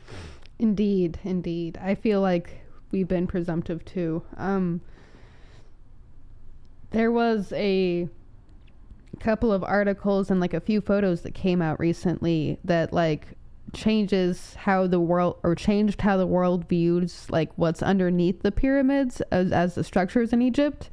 And when I was growing up and I was studying like Egyptian stuff and like theology and religions and stuff, I always had the sense that there was more to the pyramids than like them just being like a pharaoh's tomb or like a burial site. Like, those pyramids, like, they have to have something underneath them. Like, it doesn't make sense. What, you're just gonna have this pointy building just jutting out of the ground? Like, no, there's something under there. There has to be.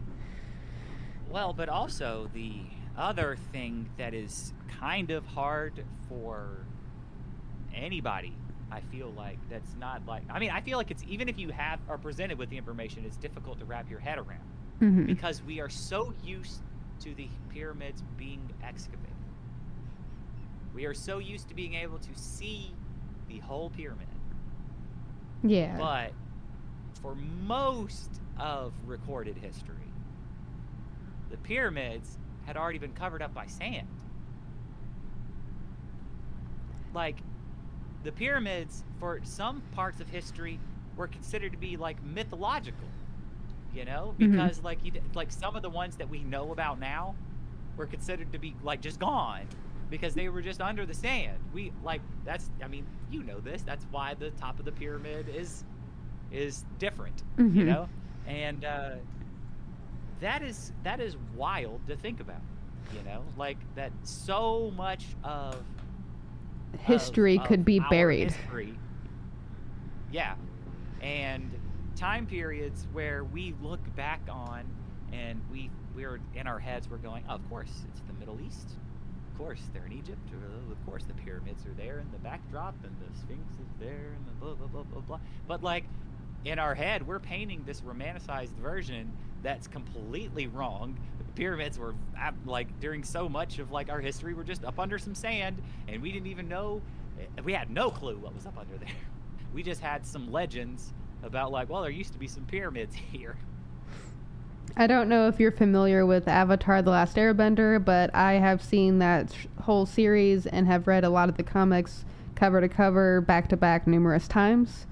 There is an episode where the gang goes to the library in the desert, and the library only has just one tower sticking out of the sand. That's why no one has been able to find it for like hundreds of years. Well, it turns out that that library, this massive temple of a spirit library, is buried under sand. Just buried. And that's like, as a kid, got me thinking, like, sand can bury things. How much can sand bury? Great flood. There was a great flood once upon a time. How much did that change the structures of history that were already here? Like, that's wild. That's crazy. We really don't know what we should. In and out of in and outside of religion, like, the flood is indisputable. Like, it's just a fact. It happened. I am not a religious person, but there's enough geology. There's enough geology that proves that one event actually happened. I mean, there's quite a few events that you can prove happened. Why they happened or how they happened, you know, that's where the details, the devil's in the details, as they say, or the Lord is in the details, as they. I think some people would appreciate that you corrected yourself on that. Yeah. But you know, that's I guess going back to kind of like your point from earlier with religion, you can kind of like look at it if you zoom out far enough, and you can look at the events of the Bible, right? And you can see like there's a lot of historical events that happened in there, and if you don't really just like zoom in too far and pay attention real close to the details, it doesn't get too wonky, you know? Mm-hmm. Like, you can go like, all right, well, there was at least like a war sometime around this time period, and this battle happened around this time period, and this, you know, when we start getting real close, that's when it gets a little wonky. But you can do that with any religion. And I think, like, when you kind of look at all of it, you can kind of see, like, all right, well, they're all kind of, like, telling, like, the same kind of history story, and they're all kind of talking about, like, don't be real bad to each other. Mm-hmm. And they're all kind of talking about there might be something outside of this reality. Mm-hmm. So, like, we can't know. It's impossible to know. But, like, to completely, like, reject all philosophical thought, you know, from any type of mind because they may or may not have been religious, I feel like that's where I think we start to make mistakes, you know? There's lessons everywhere, you know? Doesn't mean everything's true. There's lessons everywhere, even in fictitious states of being. Yeah. There's lessons in lore. Like, I like the stories from the Bible. I've read some of them. I've heard some of them just through being alive and being around religious people. And I like the ideas of, you know, be good to each other. Like, we all share this big blue marble thing together. We don't know what's out there. We don't know if there are any other intelligent species. That there probably is. There has to be. It'd be really weird if we were the only intelligent life planet out there. But we don't know what's actually out there. We don't know. All we know is that we have this blue marble and we share it and we're all here together. And I'd like to not like it. I'd like it to not blow up or like mass destruction happen, because, you know, it's kind of nice being alive with other people who are also alive. That's nice. Yeah. Exactly. So, like, that's why Exactly. we need to take those stories and that lore and just be good to each other. Like, it doesn't take much to say hi to your neighbor. Like, you don't need to stop and chat for coffee or pay each other's rent, but like when you're walking down the street, say hello, like make eye contact with someone and say hi, like wave, like smile. Smiling is nice. Don't scowl. Unless you're having a bad day, then that's understandable. Like, you know, you are human. But like purposefully going out of your... Sorry, I'm tangenting. Yes, absolutely. I mean, yeah. I mean, I don't think I could say anything that you just said better. Let's see then. If you could create your community, if you had everything you needed right now, resource-wise, to create your... My village. Yes. Village. What would that look like? What would a Jonathan for Realz... It would not be what I described earlier. Not my weird 90s propaganda closed circuit television thing. Not at all. Not that. But if you want to sign up for that, it's for $9.99 a month. No. I really don't know. So I've jokingly thrown around a community model based on fast food consumerism as like a theoretical thing, just like it's like an example of how like you could probably accomplish a lot of the community things that we want to accomplish as a society without really giving up anything. We just have to kind of like make better choices. So this is a controversial statement every time I say it, but do you know what the most profitable fast food restaurant is? Between Starbucks and McDonald's? Nope. Oh, interesting. So then I do not. By far, for a franchise owner, and looking at each restaurant individually, the most profitable fast food restaurant you can open is a Chick-fil-A. You basically become a millionaire within a year. It generates money so fast. They've streamlined it. They've got their stuff together. Anyway. I mean, I got to admit, I have had their macaroni. It's pretty good. Their nuggets aren't so bad, but really? Yeah. So it's by far like the most profitable fast food chain for a franchise owner. Now, that's when an individual says, I have this money and I'm going to pay. I'm going to go buy this land, right? I'm going to go develop this, have contractors build this building to these specifications, and I'm going to pay Chick-fil-A their franchise fee. And then within a year, you've paid all of that off, and you immediately just start becoming a millionaire. Like, that's how Chick-fil-A basically works. So anybody that like opens up a little Chick-fil-A in a little small town, they just made themselves very rich. But that's an individual doing this. Why can't the small town open a Chick-fil-A? Why can't the mayor and the city council go, all right, our town needs to generate revenue. We don't want to tax our people into the ground. We're going to open a Chick-fil-A. We're going to take the money. We're going to take out the franchise fee. We have this city developed property we're not doing anything with, and we're going to open this restaurant here. And people can voluntarily come and open a restaurant or come and eat at the restaurant. And that money goes to pay for our services in our town. And it pays for this service, and this is why we're setting it up. And you pick out a service that needs to be funded, that is underfunded. And within a year, you have now put 2 years, you put $1 million+ into that project.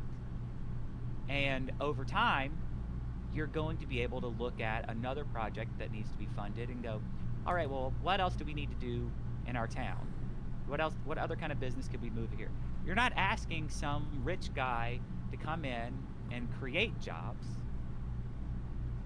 You could just absolutely just develop for the community and have the money go to the community. You have like those people that work there are fast food employees, and they're working a regular fast food job, and they're not just some government employee. They're just working at some fast food restaurant in a little small town. I honestly think that this model in rural towns throughout the United States could completely shift the economics and the services provided, the education, um, so much. And you could do it with consumerism that we're already very used to. If I'm not mistaken, I have friends and people I know that have lived in small towns and live in small towns. I don't want to be insensitive, so I'm sorry if this question does come off as that way, but Sure. aren't there like a lot of drug problems amongst the youth in small towns?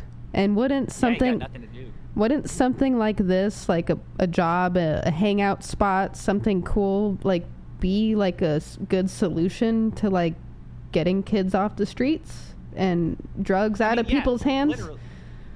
In a town of 3 to 4,000 people, which I believe would not qualify for like a I don't think Chick-fil-A from a franchise would allow you to like open one. So that would not be a fast food restaurant for a situation like that. But in a place of like 3 to 4,000 people, a fast food restaurant is that's going to be a large number of jobs. Have you, You know? ever heard of Slim's Chickens or Slim's Chicken? I have.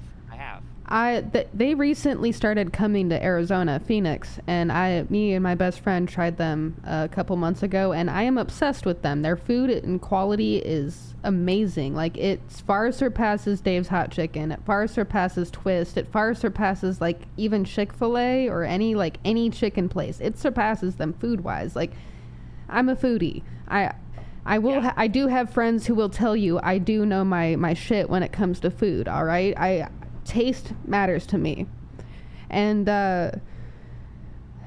I follow Slim's Chickens on Instagram. Their marketing is actually really fresh and like funny. Like, they have like one of their like head chef people like doing reviews and stuff of like McDonald's McCrispy chicken strips, which by the way are awful. Don't try them. They were bad. The taco nuggets from Taco Bell, those are tryable. I recommend them if you like fast food. Yeah. But Taco Bell, I think it still stands as the healthiest fast food restaurant. I know it's hard to believe, but like the science don't lie. I could actually see that. Ingredients. Yeah. I could see that because they limit the amount of like oils and stuff. Like the way McDonald's does their oils in other places, like it's horrible, nasty. Everything about Taco Bell's food, when compared to all the other fast food, is scientifically better for you, which is the most hilarious thing ever. Because it seems like Taco Bell is like the worst. It's always the butt of every joke, That's I mean, Taco Bell and Arby's. It's the butt of every joke, quite literally, because of how many bathrooms we explode. But, Exactly. but It was a healthy explosion. you are very clean afterwards, so that's good. That's good for the colon. The reason I'm bringing up Slims is I don't know a lot about them. I know that they were like a smaller like company developed, I think, in Tennessee, I want to say. I might be mistaken. Don't quote me on this. But what if Slim's is the answer? Like, what if a restaurant like Slim's model is able to like be the thing that comes to small towns, rural communities of like 2,000 or 3,000 people? Well, see, it would have to be that would be great if you would have a company that would make a conscious choice to seek out these types of partnerships, because it is good for both. Mm-hmm. You know what I mean? Like, a franchise, as long as they're making their franchise fee, which is how they're profitable. Chick-fil-A is profitable. The corporation is profitable because they have their franchise fee that's paid, and they have like merchandising fees, like little plushies and crap like that they sell in the store. But like any franchise, that's how they're profitable, unless they outright own the store, which most of the time they don't want to do. They don't want that like liability. You know what I mean? So I don't think it changes anything from the franchise's standpoint. The only thing that changes is the point of contact in the community. And if the point of contact is the community representatives themselves, I don't think it changes a whole lot, with the exception of, like, you do run the risk of the community leaders themselves being corrupt. And no single person is perfect, because at the end of the day, we are all corruptible with the right money or the right threat. At the end of the day, ideally, I would love to see a small town, especially. I mean, like, I grew up in a very small town, and it was not quite as small as what I described, but it was 6,000 to 8,000 people, and pretty small, and kind of jealous of that. Not gonna lie. And we absolutely did not. That was always the big thing with us. We did not have enough, like, diversity of, like, places to go, and we were kind of luckily, like, on, like, a major highway, so we did have some, like, fast food places around. But, like, over the years, you would hear these, like, murmurs and realize that, like, the only reason why we didn't have stuff is because of political corruption. It was like we had, like, the mayor was, like, the owner of one of the fast food chains, and, like, that blocked this fast food chain from ever moving in, and then, like, this person on the council worked in this, and they stopped this from ever coming into town. And, like, I realized very quickly that, like, you kind of had, like, a business, like a fast food corporation business monopoly running stuff even in a small town, and that was kind of how stuff worked. So if it's like, okay, well, that's how stuff works, just build it into it. Like, but build it in a way that serves the community, right? Not your pockets and the pockets of your lobbyists, shareholders, and other monopolizing, capitalistic, money-hungry, control-hungry people. Yeah. That, like, thinking about that makes me think about how I still need to research more into Cold Stone Creamery and or Arizona's prior governor, the White Elephant, Doug Ducey. He owns Cold Stone. He owns Cold Stone. I need to research more into that to see. One, I want to know how much money this mofo makes off of this, because he could have been helping people in his community as the governor of Arizona a lot more, but of course not, because why would you? I know why I would, because I like people, yeah. But, I can't speak for Ducey. Yeah, he owned Cold Stone. If he doesn't still own Cold Stone Creamery, that was, like, a big thing for a long time. Like, I want to say between 2008 and 2011, like, that's when I started to figure out about Cold Stone and how he owned it. Maybe later, but earliest memory of politics started around 2008 for me. When you start digging around into, like, big businesses from, like, a certain state, it gets real nasty with, like, the politicians. You start to find some stuff that makes you go, man, do I even want to? Yeah, I will admit Cold Stone has some great food, but anytime I go there and I pay money, I'm just sitting there like, I am feeding the pockets of someone I do not want to feed the pockets of, but where else am I going to get Cold Stone ice cream that's actually delicious? Like, I'm conflicted every time I walk in those doors, which is not often. They have some very unique flavor combinations, and I don't think you're able to get them anywhere, so I sympathize exactly with you. For me, I get a lot of heat in the South because I have a grudge against Waffle House. That's fine, I do too. As well. Yeah. They're not tasty. Anyone who tastes Waffle House and says they are delicious and the most amazing breakfast food place either has never been to the one I've been to, or their palate is not the same as mine. Now, not every Waffle House is created equal. I see. There's some cooks at the Waffle House that should not be cooking at a Waffle House. They don't know what they're doing. But, so I'm not going to disparage their food, but I will say, politically, it's their vice president.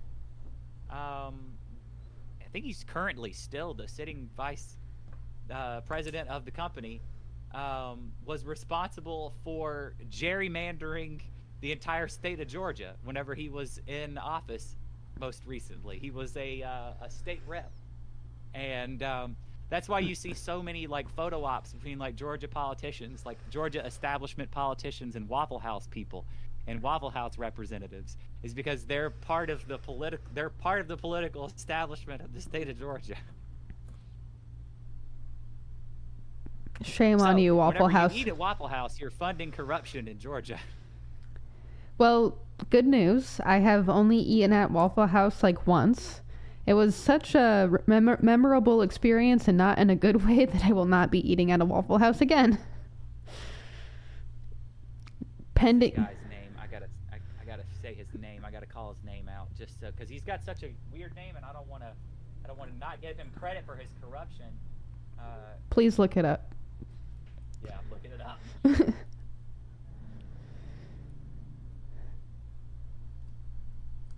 Do you have a Cold Stone Creamery in your town, in your state? Is it? I do not. I wonder if Cold Stone is like more local. Not in me. Let's see. I do have Cold Stones around. Now I'm gonna find that. Not Stone Cold. Cold Stone Creamery. Not Stone Cold Steve Austin. I understand, I like restaurant internet, but not restaurant, wrestling. I also like restaurant internet and wrestling. Restaurant, yeah. I cannot read and talk at the same time. I'm not a multitasker, okay? That's fine. I can't find it. I'll eventually get you his name, but yeah, can't go to Waffle House. I can't support gerrymandering. Now, if Waffle Houses aren't all created equal, then if Waffle Houses aren't all created equal, it has to do with the cook. It really has to do with the cook. On that note, and usually the worse environment, the better the cook. I'm not going to South Phoenix Waffle House. I'm not doing it. Anyway, if it's an area you feel like you might be in danger, that Waffle House is going to be delicious.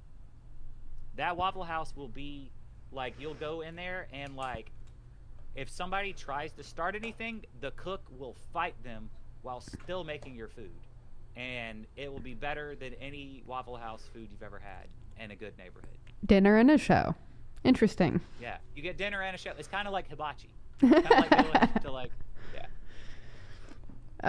Well, on that actual note of like Waffle House and like cooks and stuff, and cooks being or cooking where they should not be cooking, I went to a Golden Corral one time. Do you know what a Golden Corral is? I do. I unfortunately got a lot of beef with Golden Corral as a Shoney's lover, so continue. I unfortunately really like anything buffet style where I can just get as much food as I want for a set price, because as a foodie who likes trying everything, I may eat like a bird, but I do eat sometimes. Golden Corral is like the only buffet we really have anymore here in Arizona, and that is adorable. But me and the buffet boys are judging. I know. I'm sorry. I don't have any other buffets. I'm sorry. Tell you what, if I make a trip out there, you can take me to good buffets. How's that sound? Yes.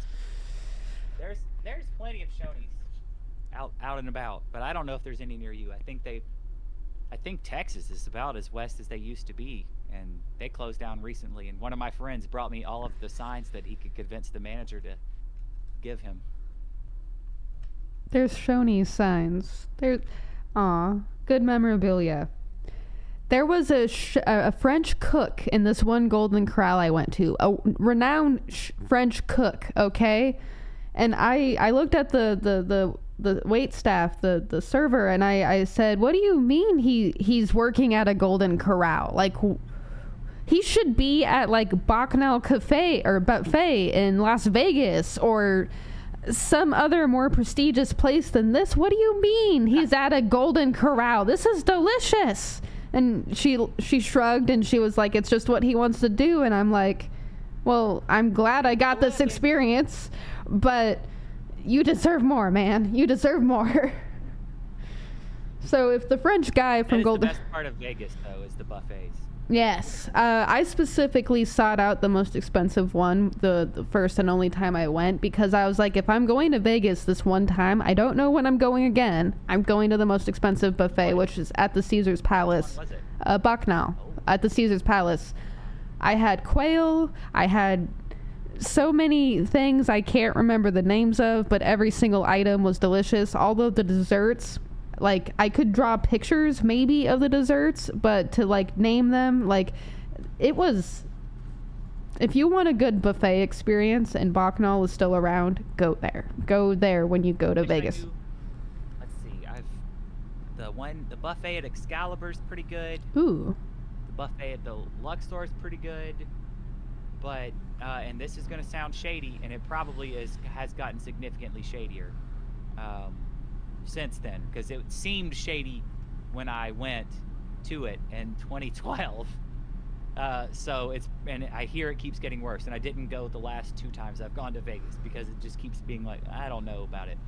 Circus. Oh. I went to the Circus buffet. I heard of that one. That's interesting. Yeah, exactly. And when you, that O right there was exactly the reaction most people give whenever you say you went to Circus. It's like, you went there and you came back alive. They still let people go there.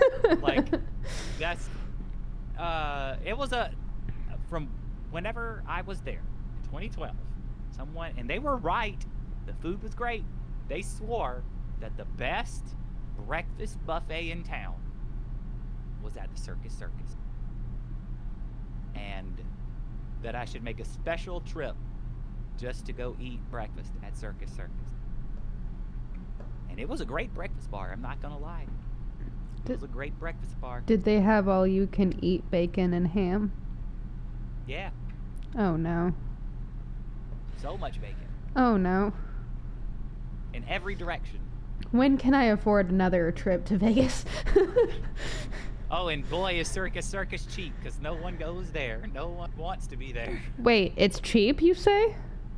Yeah, oh boy. I spent like $200 at Bacchanal Cafe like or buffet. Trap. It feels like a trap. Circus feels like they're trying to lure you there. Now, do they have circus peanuts? Oh, I did not see any circus peanuts, but I bet they're around there somewhere. I recently... And if you don't like clowns, it's a nightmare in that place. Now, I wouldn't say I dislike clowns, but after watching it, and then that clown fiasco problem happening a few years back, I don't know if you remember that one, where there were just clowns. Okay. I'm sure all of us on the internet remember that one. I hope anyway. Let's never forget the clown fiasco. I heard this theory recently, and I kind of subscribe to it. That there were no clowns. Excuse me? That it was that what happened was it was fake news, and it was an experiment to see how quickly they could have everyone regurgitate the same story. Oh, a game of telephone.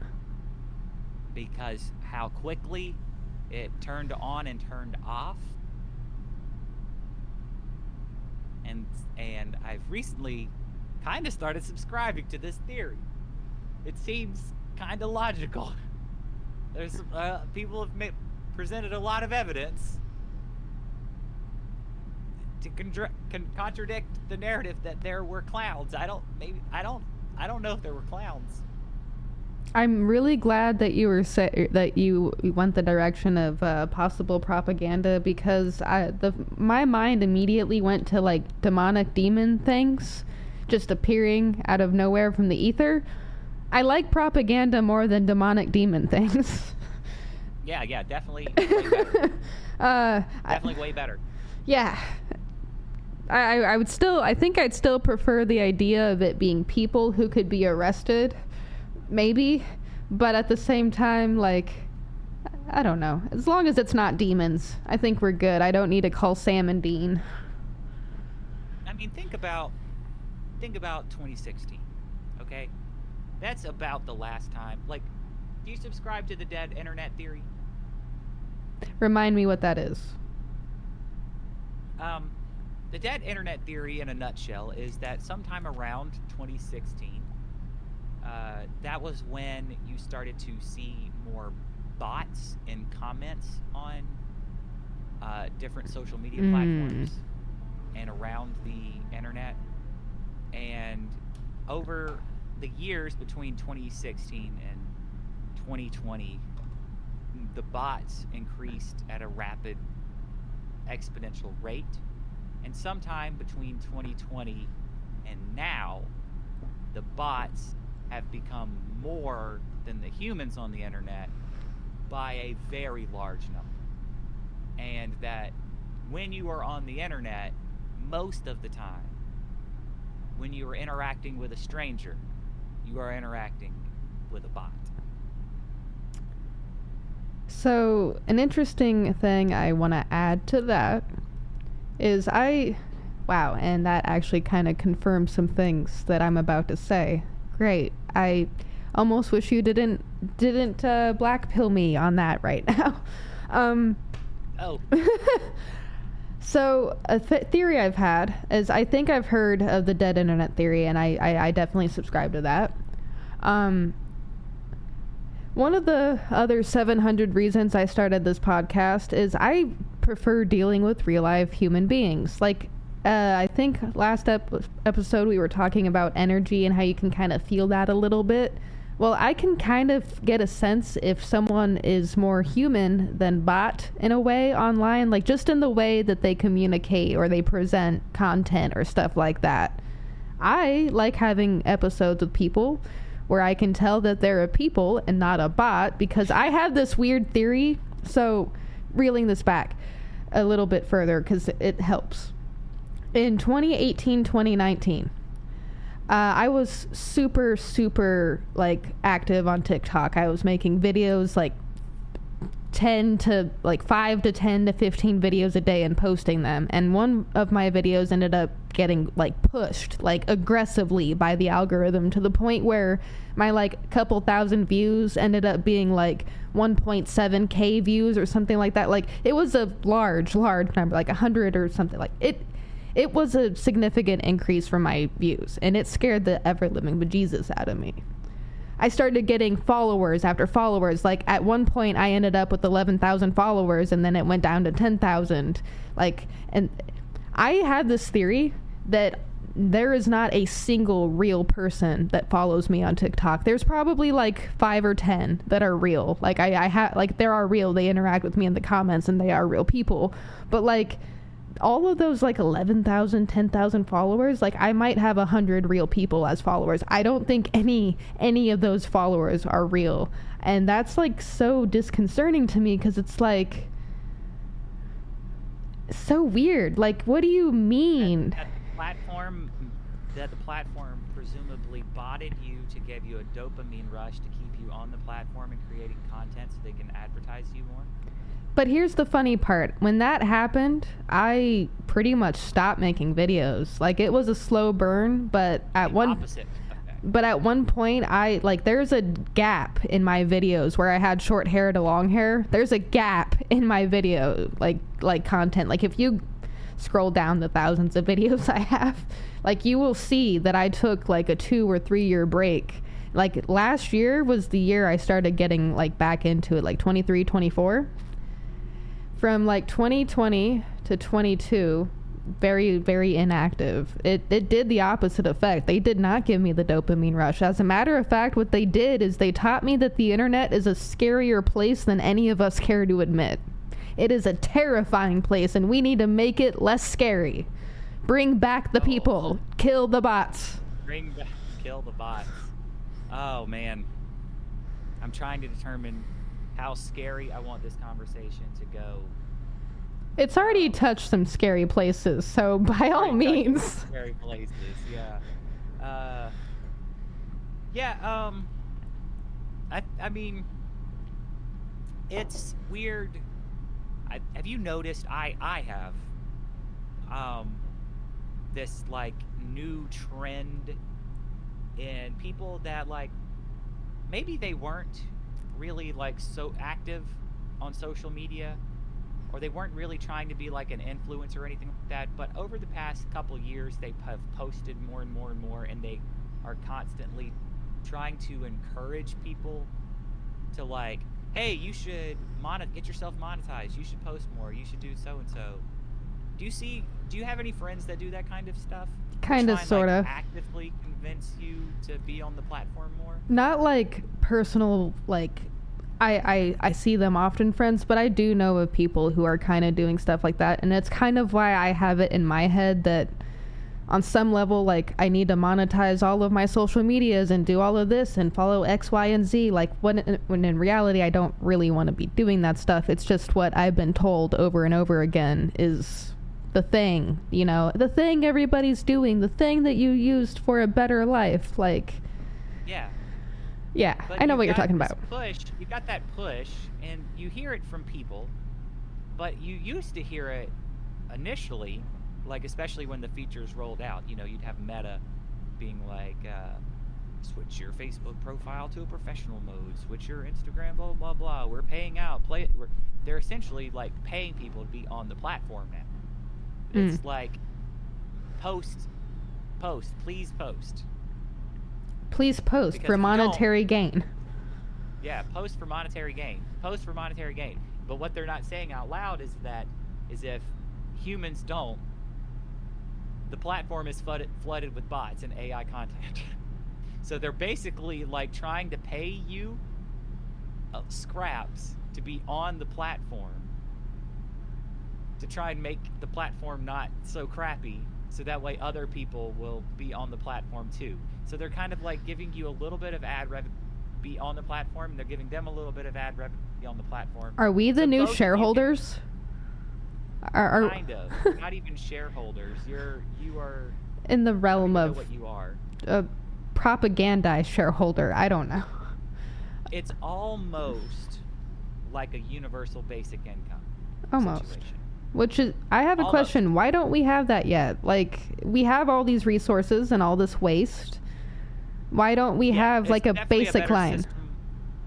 So I don't know why it's controversial in some circles. Like even in limited government circles, it should be very, very popular, because the universal basic income was born out of the idea, the negative income tax, and that idea simply being that the act of providing all of the services, like having to provide Social Security, Medicare, Medicaid, providing all of these various services, the act of hiring someone to write the check is more expensive than just writing the check.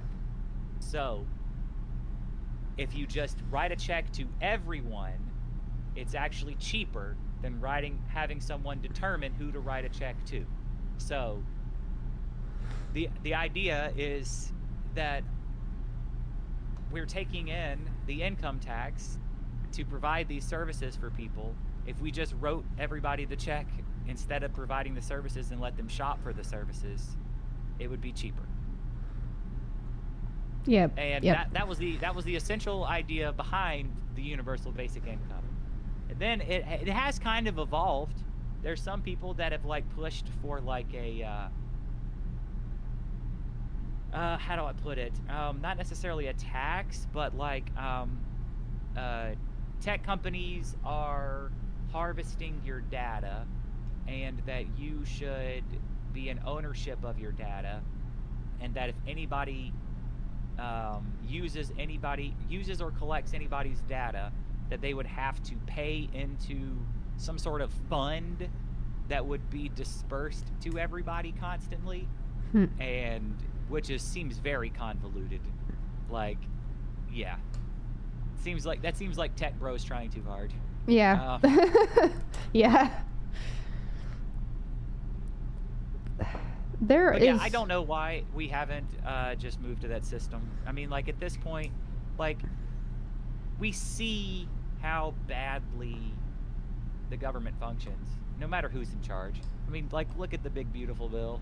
Like, even nobody's happy about it. Like a 700-page bill for what? And there were politicians going back on it, being like, "Oh wait, I didn't know what was in it. They changed it last minute." There's a lot of stuff with that. Yeah, but it's filled with so many programs and so many different things and so much waste and so much stuff, and no one knows what's in it.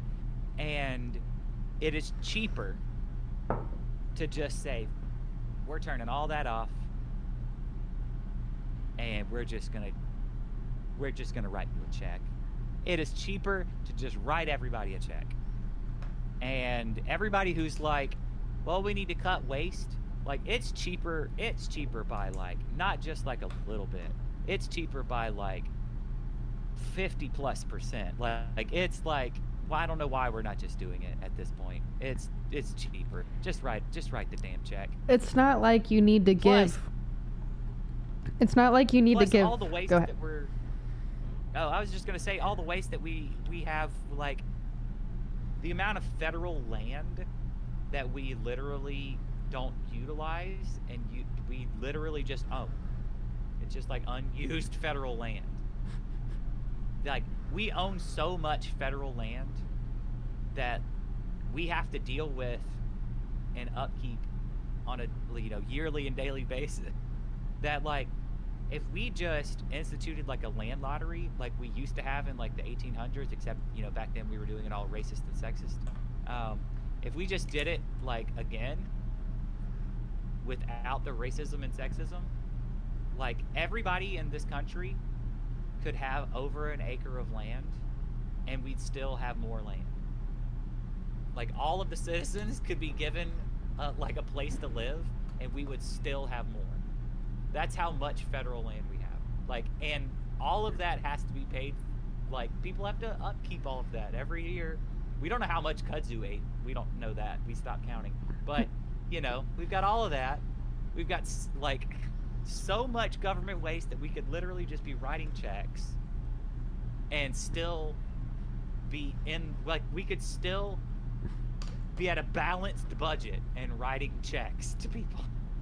I used to be of the... That's how poorly things are run. Yes. We could talk about the poorly run government a lot. I mean, maybe not a lot. There are some pitfalls I'll have because I'm not as articulated as I could be. But I used to be of the belief that we had too many people.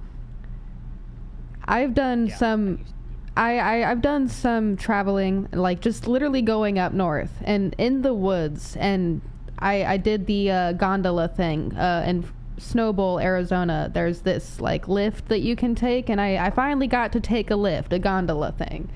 And at the very top, I looked out at like the tops of trees for miles upon miles. And that's one of the things that made it click in my mind. I'm like, wait a minute. We have so much land that isn't being touched or used. Like, we don't have too many people unless you like... So here's the thing. Put them all in one place? Yes. We have too many people in one place. That's the problem. It's not that we have too many people. It's that we have too many people in one place. We need to be spread out more. We need to be utilizing the resources we actually have. Then we can't control them. It becomes hard to advertise to them, and it becomes very difficult to sell stuff to them. Can't you just think of the corporations for a second? Well, they're struggling. The corporations, I know they think of me so much that they don't want me to move out to the rural middle of nowhere and collect rainwater and create writing and photography just for fun, just because I want to. Like, I know they think of me so much of that. They want my safety, but I don't want to be safe, corporations. I want to be free. That's what I want. Yeah, I mean, I've been told multiple times, because I've advocated for, I truly believe that we should reinstitute the land lottery, and that, like, we have enough federal land to give everybody land. We should. Like, we're not using it, and the federal government doesn't need it. Like, especially conservatives. They tell me, they'll be like, oh, you're like, that's socialism whenever you want to give stuff away. It's like, well, you don't want the federal government to have it. and you don't want the federal government to have money, so why would we sell it? Because that just gives them money. So how about we just give it away to the citizens who paid for it to begin with, and who live here, who use the land. But then I get hit once I get done dealing with like talking to a conservative person. I get like a liberal or progressive or whatever you want to call them that will say the opposite and go, well, don't you care about the environment? We need people in cities because if we move them to the country, that ruins the environment. So we need them in cities. And that's where it's like, okay, I don't think, all right, we're done here. I'm gonna leave. I'll see myself out. Let's consider this. Let's consider this idea just for a minute. If we understood the land, if we did the education and the research about the animals and the plants and the weather and the various things that inhabit the land, I don't think having people that know about that stuff in those areas is such a bad thing, especially if it benefits people and the environment. Because think about it. People in cities, there are studies done. The more dense the population is, the more people around you, the worse your depression or your other mental health symptoms are. It's fact. Like, the more that you are around all of these electronics and this advertisement and all of these people, like, we need to be spread it out. Like, having cities like this dense, closely populated, like, this is completely derailing it in a way, I think. But like, once upon a time, we had cleanliness issues because of the densely compacted populations of people, and that's why we had so many sicknesses and diseases and people dying. Like, now it's kind of the same way, except it's both physical sicknesses and also mental health sicknesses. Like, if we utilize the land, I feel like depression wouldn't be eradicated completely, but it might be a lot less. I know I would be a lot less depressed. Two points on that. One, when everything got crazy and everybody got sick in 2020, the areas hit the worst were the cities. Yeah, it's in regards to having, being out and working the land and being away from all of that and the mental health side of it. I mean, like, even doing something simple like mowing the lawn for me a lot of times is clearing, you know what I mean? Just being outside and doing something, having a task and doing it, it's good for your brain. If I could ever find someone who has their own farm or just anything, like, if I could find someone who has their own like self-sustaining farmland or ranch land and be like, hey, for a summer, can I go live above your barn and then bale hay and move crops and manure stuff? And like, if I choose to live here, would you teach me how to work with the land? Because in my mind, I envision this a lot, like, as something I just want to do for a little bit for some work. Like, the satisfaction of working with the land, or like something physical, and then like it having productive results, like, there's something to that. There's something so awesome about that. I don't know how to emulate that just through words alone. I almost want to be like, hey everybody, come on, let's go to a farm for a summer. That's why the word cult and cultivate are very similar and kind of have similar meanings. Most of the old religious groups, they were small communities working together, kind of like Amish.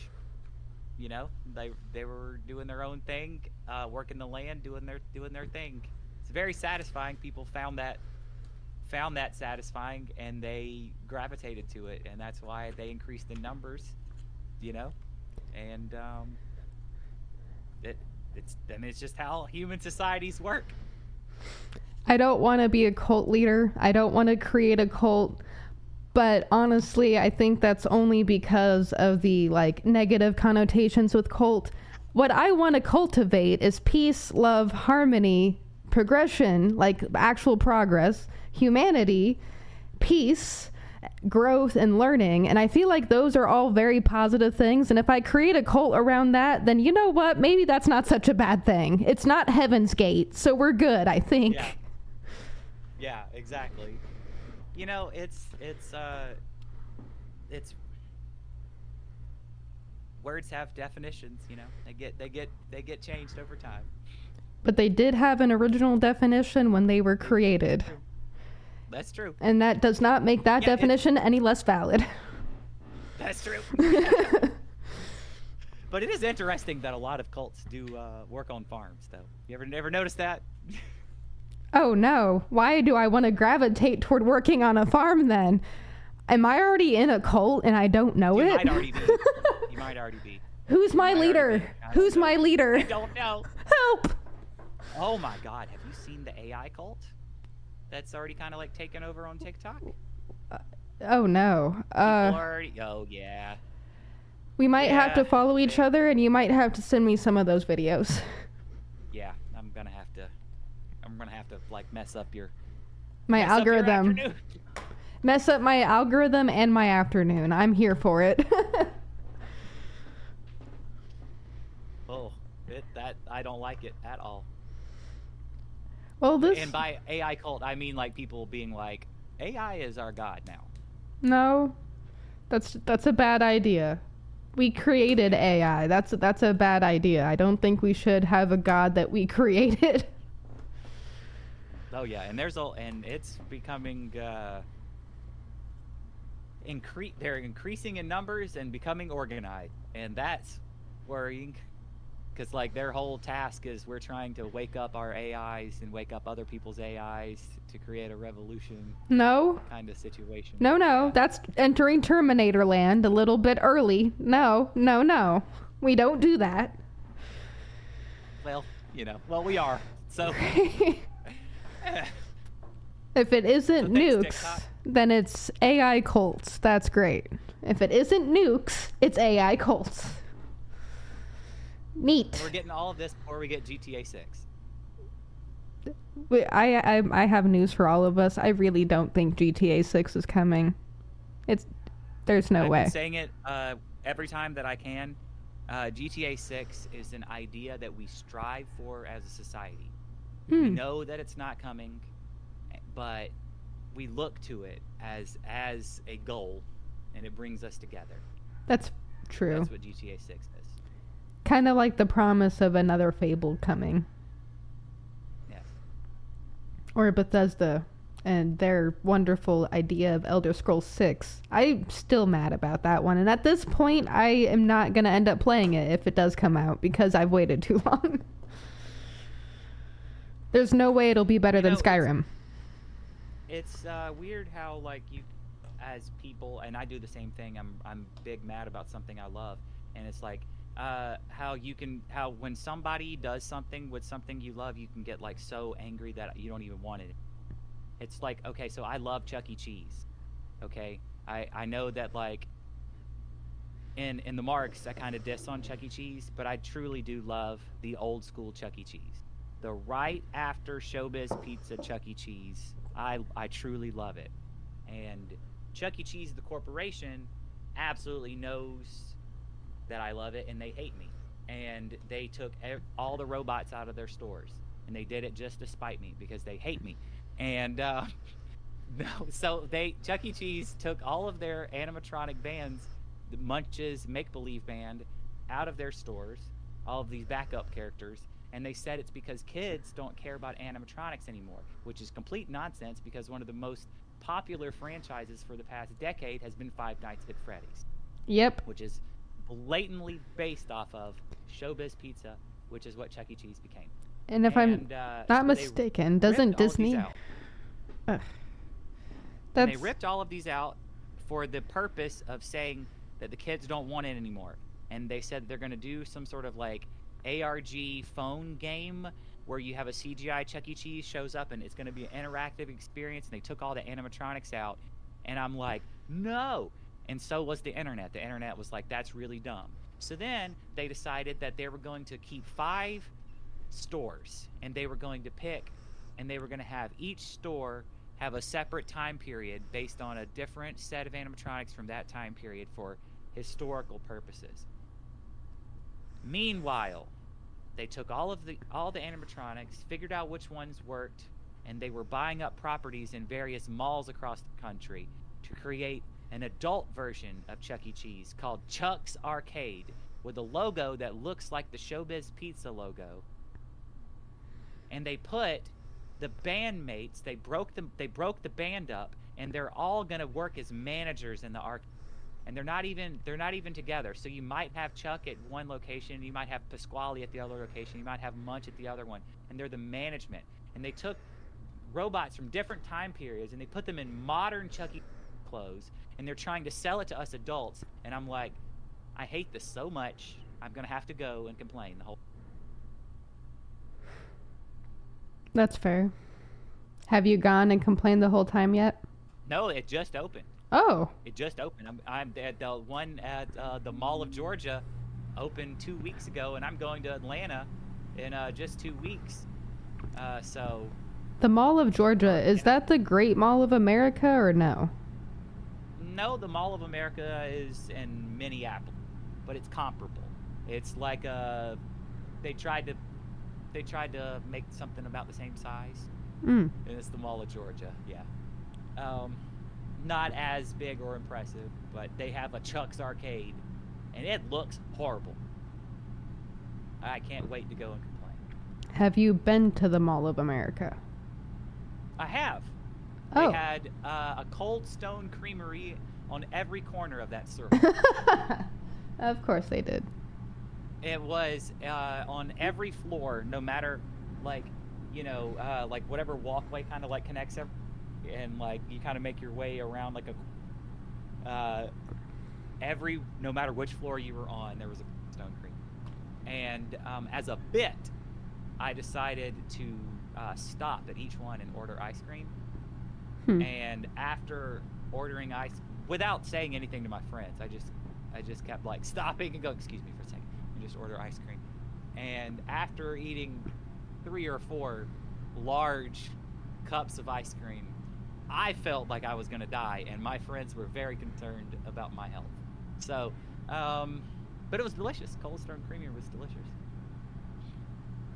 I detest that they exist, but they are delicious. So, as I even detest that Chick-fil-A exists, but you can't really get that Polynesian sauce anywhere else. So. Yeah. No. Yeah. You could. I'm mad that they exist, but I can tell you this: it's the quality. It's the quality. If any of these other heathen restaurants would step up their quality, then I wouldn't have to go over. I wouldn't have to go to the enemy. Yeah. The consumerism enemy. No. That exactly, but they won't listen. These heathens are so concerned about there's Zaxby's chicken strip sex parties to even be concerned about the quality at Chick-fil-A. Is Zaxby's any good? Have you had Raising Cane's? Yes. It's the same. It's the same. Okay. So, yes, depending on the day. Yes, depending on the day. Just like a Waffle House. Still not going to go to a Waffle House. I'm one and done with that one. You can't convince me. I will say, if you ever are in Atlanta, you should go for the experience. You should go to the flagship Waffle House, the one that they've made real fancy, and it's like a nice little sit-down restaurant, and not a diner, nice little tabled, fancy, trying to not be a Waffle House. A Waffle House trying not to be a Waffle House. The flagship Waffle House is them trying to not be a Waffle. I have written it down in my notes. Also, around Atlanta, if you ever want something really fancy for Valentine's Day, you can go to the Waffle House dinner that they do at any of the Atlanta locations. Are your Waffle Houses not 24 hours? Oh no, these ones they are. Okay. But they turn off all the lights and they put candles out, and it's like a reserve your table, and they try to make it romantic for Valentine's Day. The place that you go to at 2 a.m. for a hangover, or if you're traveling cross country and it's 2 a.m. and nothing's open, make it, Yes. or try to make it a romantic place. You know, I think I know what my Valentine's Day plans need to be one year. I think I need to experience this. It's like a big thing, because Waffle House's capital is Atlanta. Like, that's where they're based out of. So like, it's a big thing in Atlanta that like almost all of the locations observe Valentine's Day, and they put the tablecloths out, get the candles, and I believe the waffles are strawberry heart waffles with Oh, how whipped cute. cream, and they make like a whole thing out of it. That's actually kind of cute. I'm kind of here for that. You know, stop warming me up to Waffle House. Stop that. Stop that right now. See, I'm too good at consumerism. I'm too good at... You are. Stop that. You don't need to stop. So, people... I'm sure you've heard the term like consumer advocate, like Ralph Nader. He was a consumer advocate, looked out for trying to figure out if like a product was harming people or whatever, you know. It's funny that we need that. It's funny that we need that, but yeah. It was a very, very he got famous for it. Like, he was so famous, he hosted SNL in the 70s. And he was not a politician. He was just a consumer advocate. He had advocated on like enough subjects on behalf of people that they were like, bring him on SNL, get him on in here. But anyway, I think that my calling in life is to be a consumerism advocate. And I'm just going to advocate on behalf of consumerism. I'm really good at it. I keep convincing you of all these products. I feel like consumerism advocate might just be a fancy way of saying telemarketer. Or no, what is he? The infomercial salesman. That's a consumerism advocate. You mean like the as you see on TV commercials that would come on? Like the Billy Mays OxyClean, or the ShamWow guy. Magic Eraser. Or, Magic Eraser, yeah.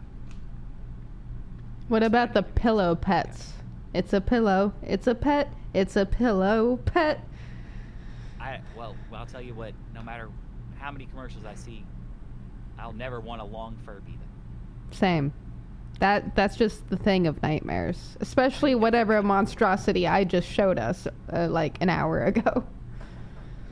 I'm gonna forward you one of these ads. Next time I see one of the ads for the long Furby that's showing up in your feed.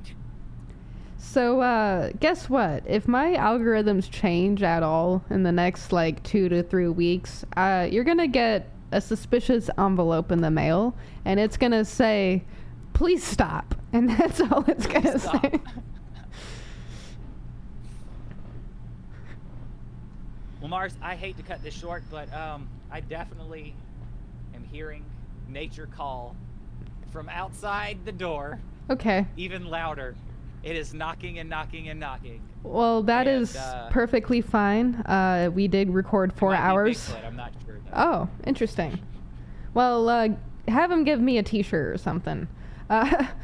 We did record 4 hours of this, so what we're gonna do is go ahead and just end this today. Thank you, Jonathan, for appearing on this show once again. It was a pleasure, and if you have any final points, now is the time to make them. Otherwise, episode 36, this was a co-hosted episode with Jonathan for Realz, this was a fun episode. Thank you. I'm terrible at editing things, so all you now. It was a whole lot of fun. If you haven't watched my movie, The Marks, please hop on to Tubi and watch it. And if you have watched it, please show up to one of the events that I am at and dress like one of my friends, and I will laugh and post pictures about it. And if you enjoyed the episode, thanks for listening. And if you didn't, I apologize for it being 4 hours long. Same here. I'm impressed that you stayed this whole time. You're just like me going to Adult Chuck E. Cheese. Well, Staying for the rage. definitely don't forget to check out Jonathan at the Atlanta Con coming up on the 17th, 18th, 19th, and 20th or something like that. 18th, 19th, 20th. That one. All right. And definitely check out The Marks because that's a great movie. I will include a lot of links for Jonathan for Reels in the bottom, especially the movie and where you can buy the DVD. So, yes, you will definitely be seeing more for sure. Thank you, everyone, for watching. I hope you have a great day. Bye for now. Goodbye.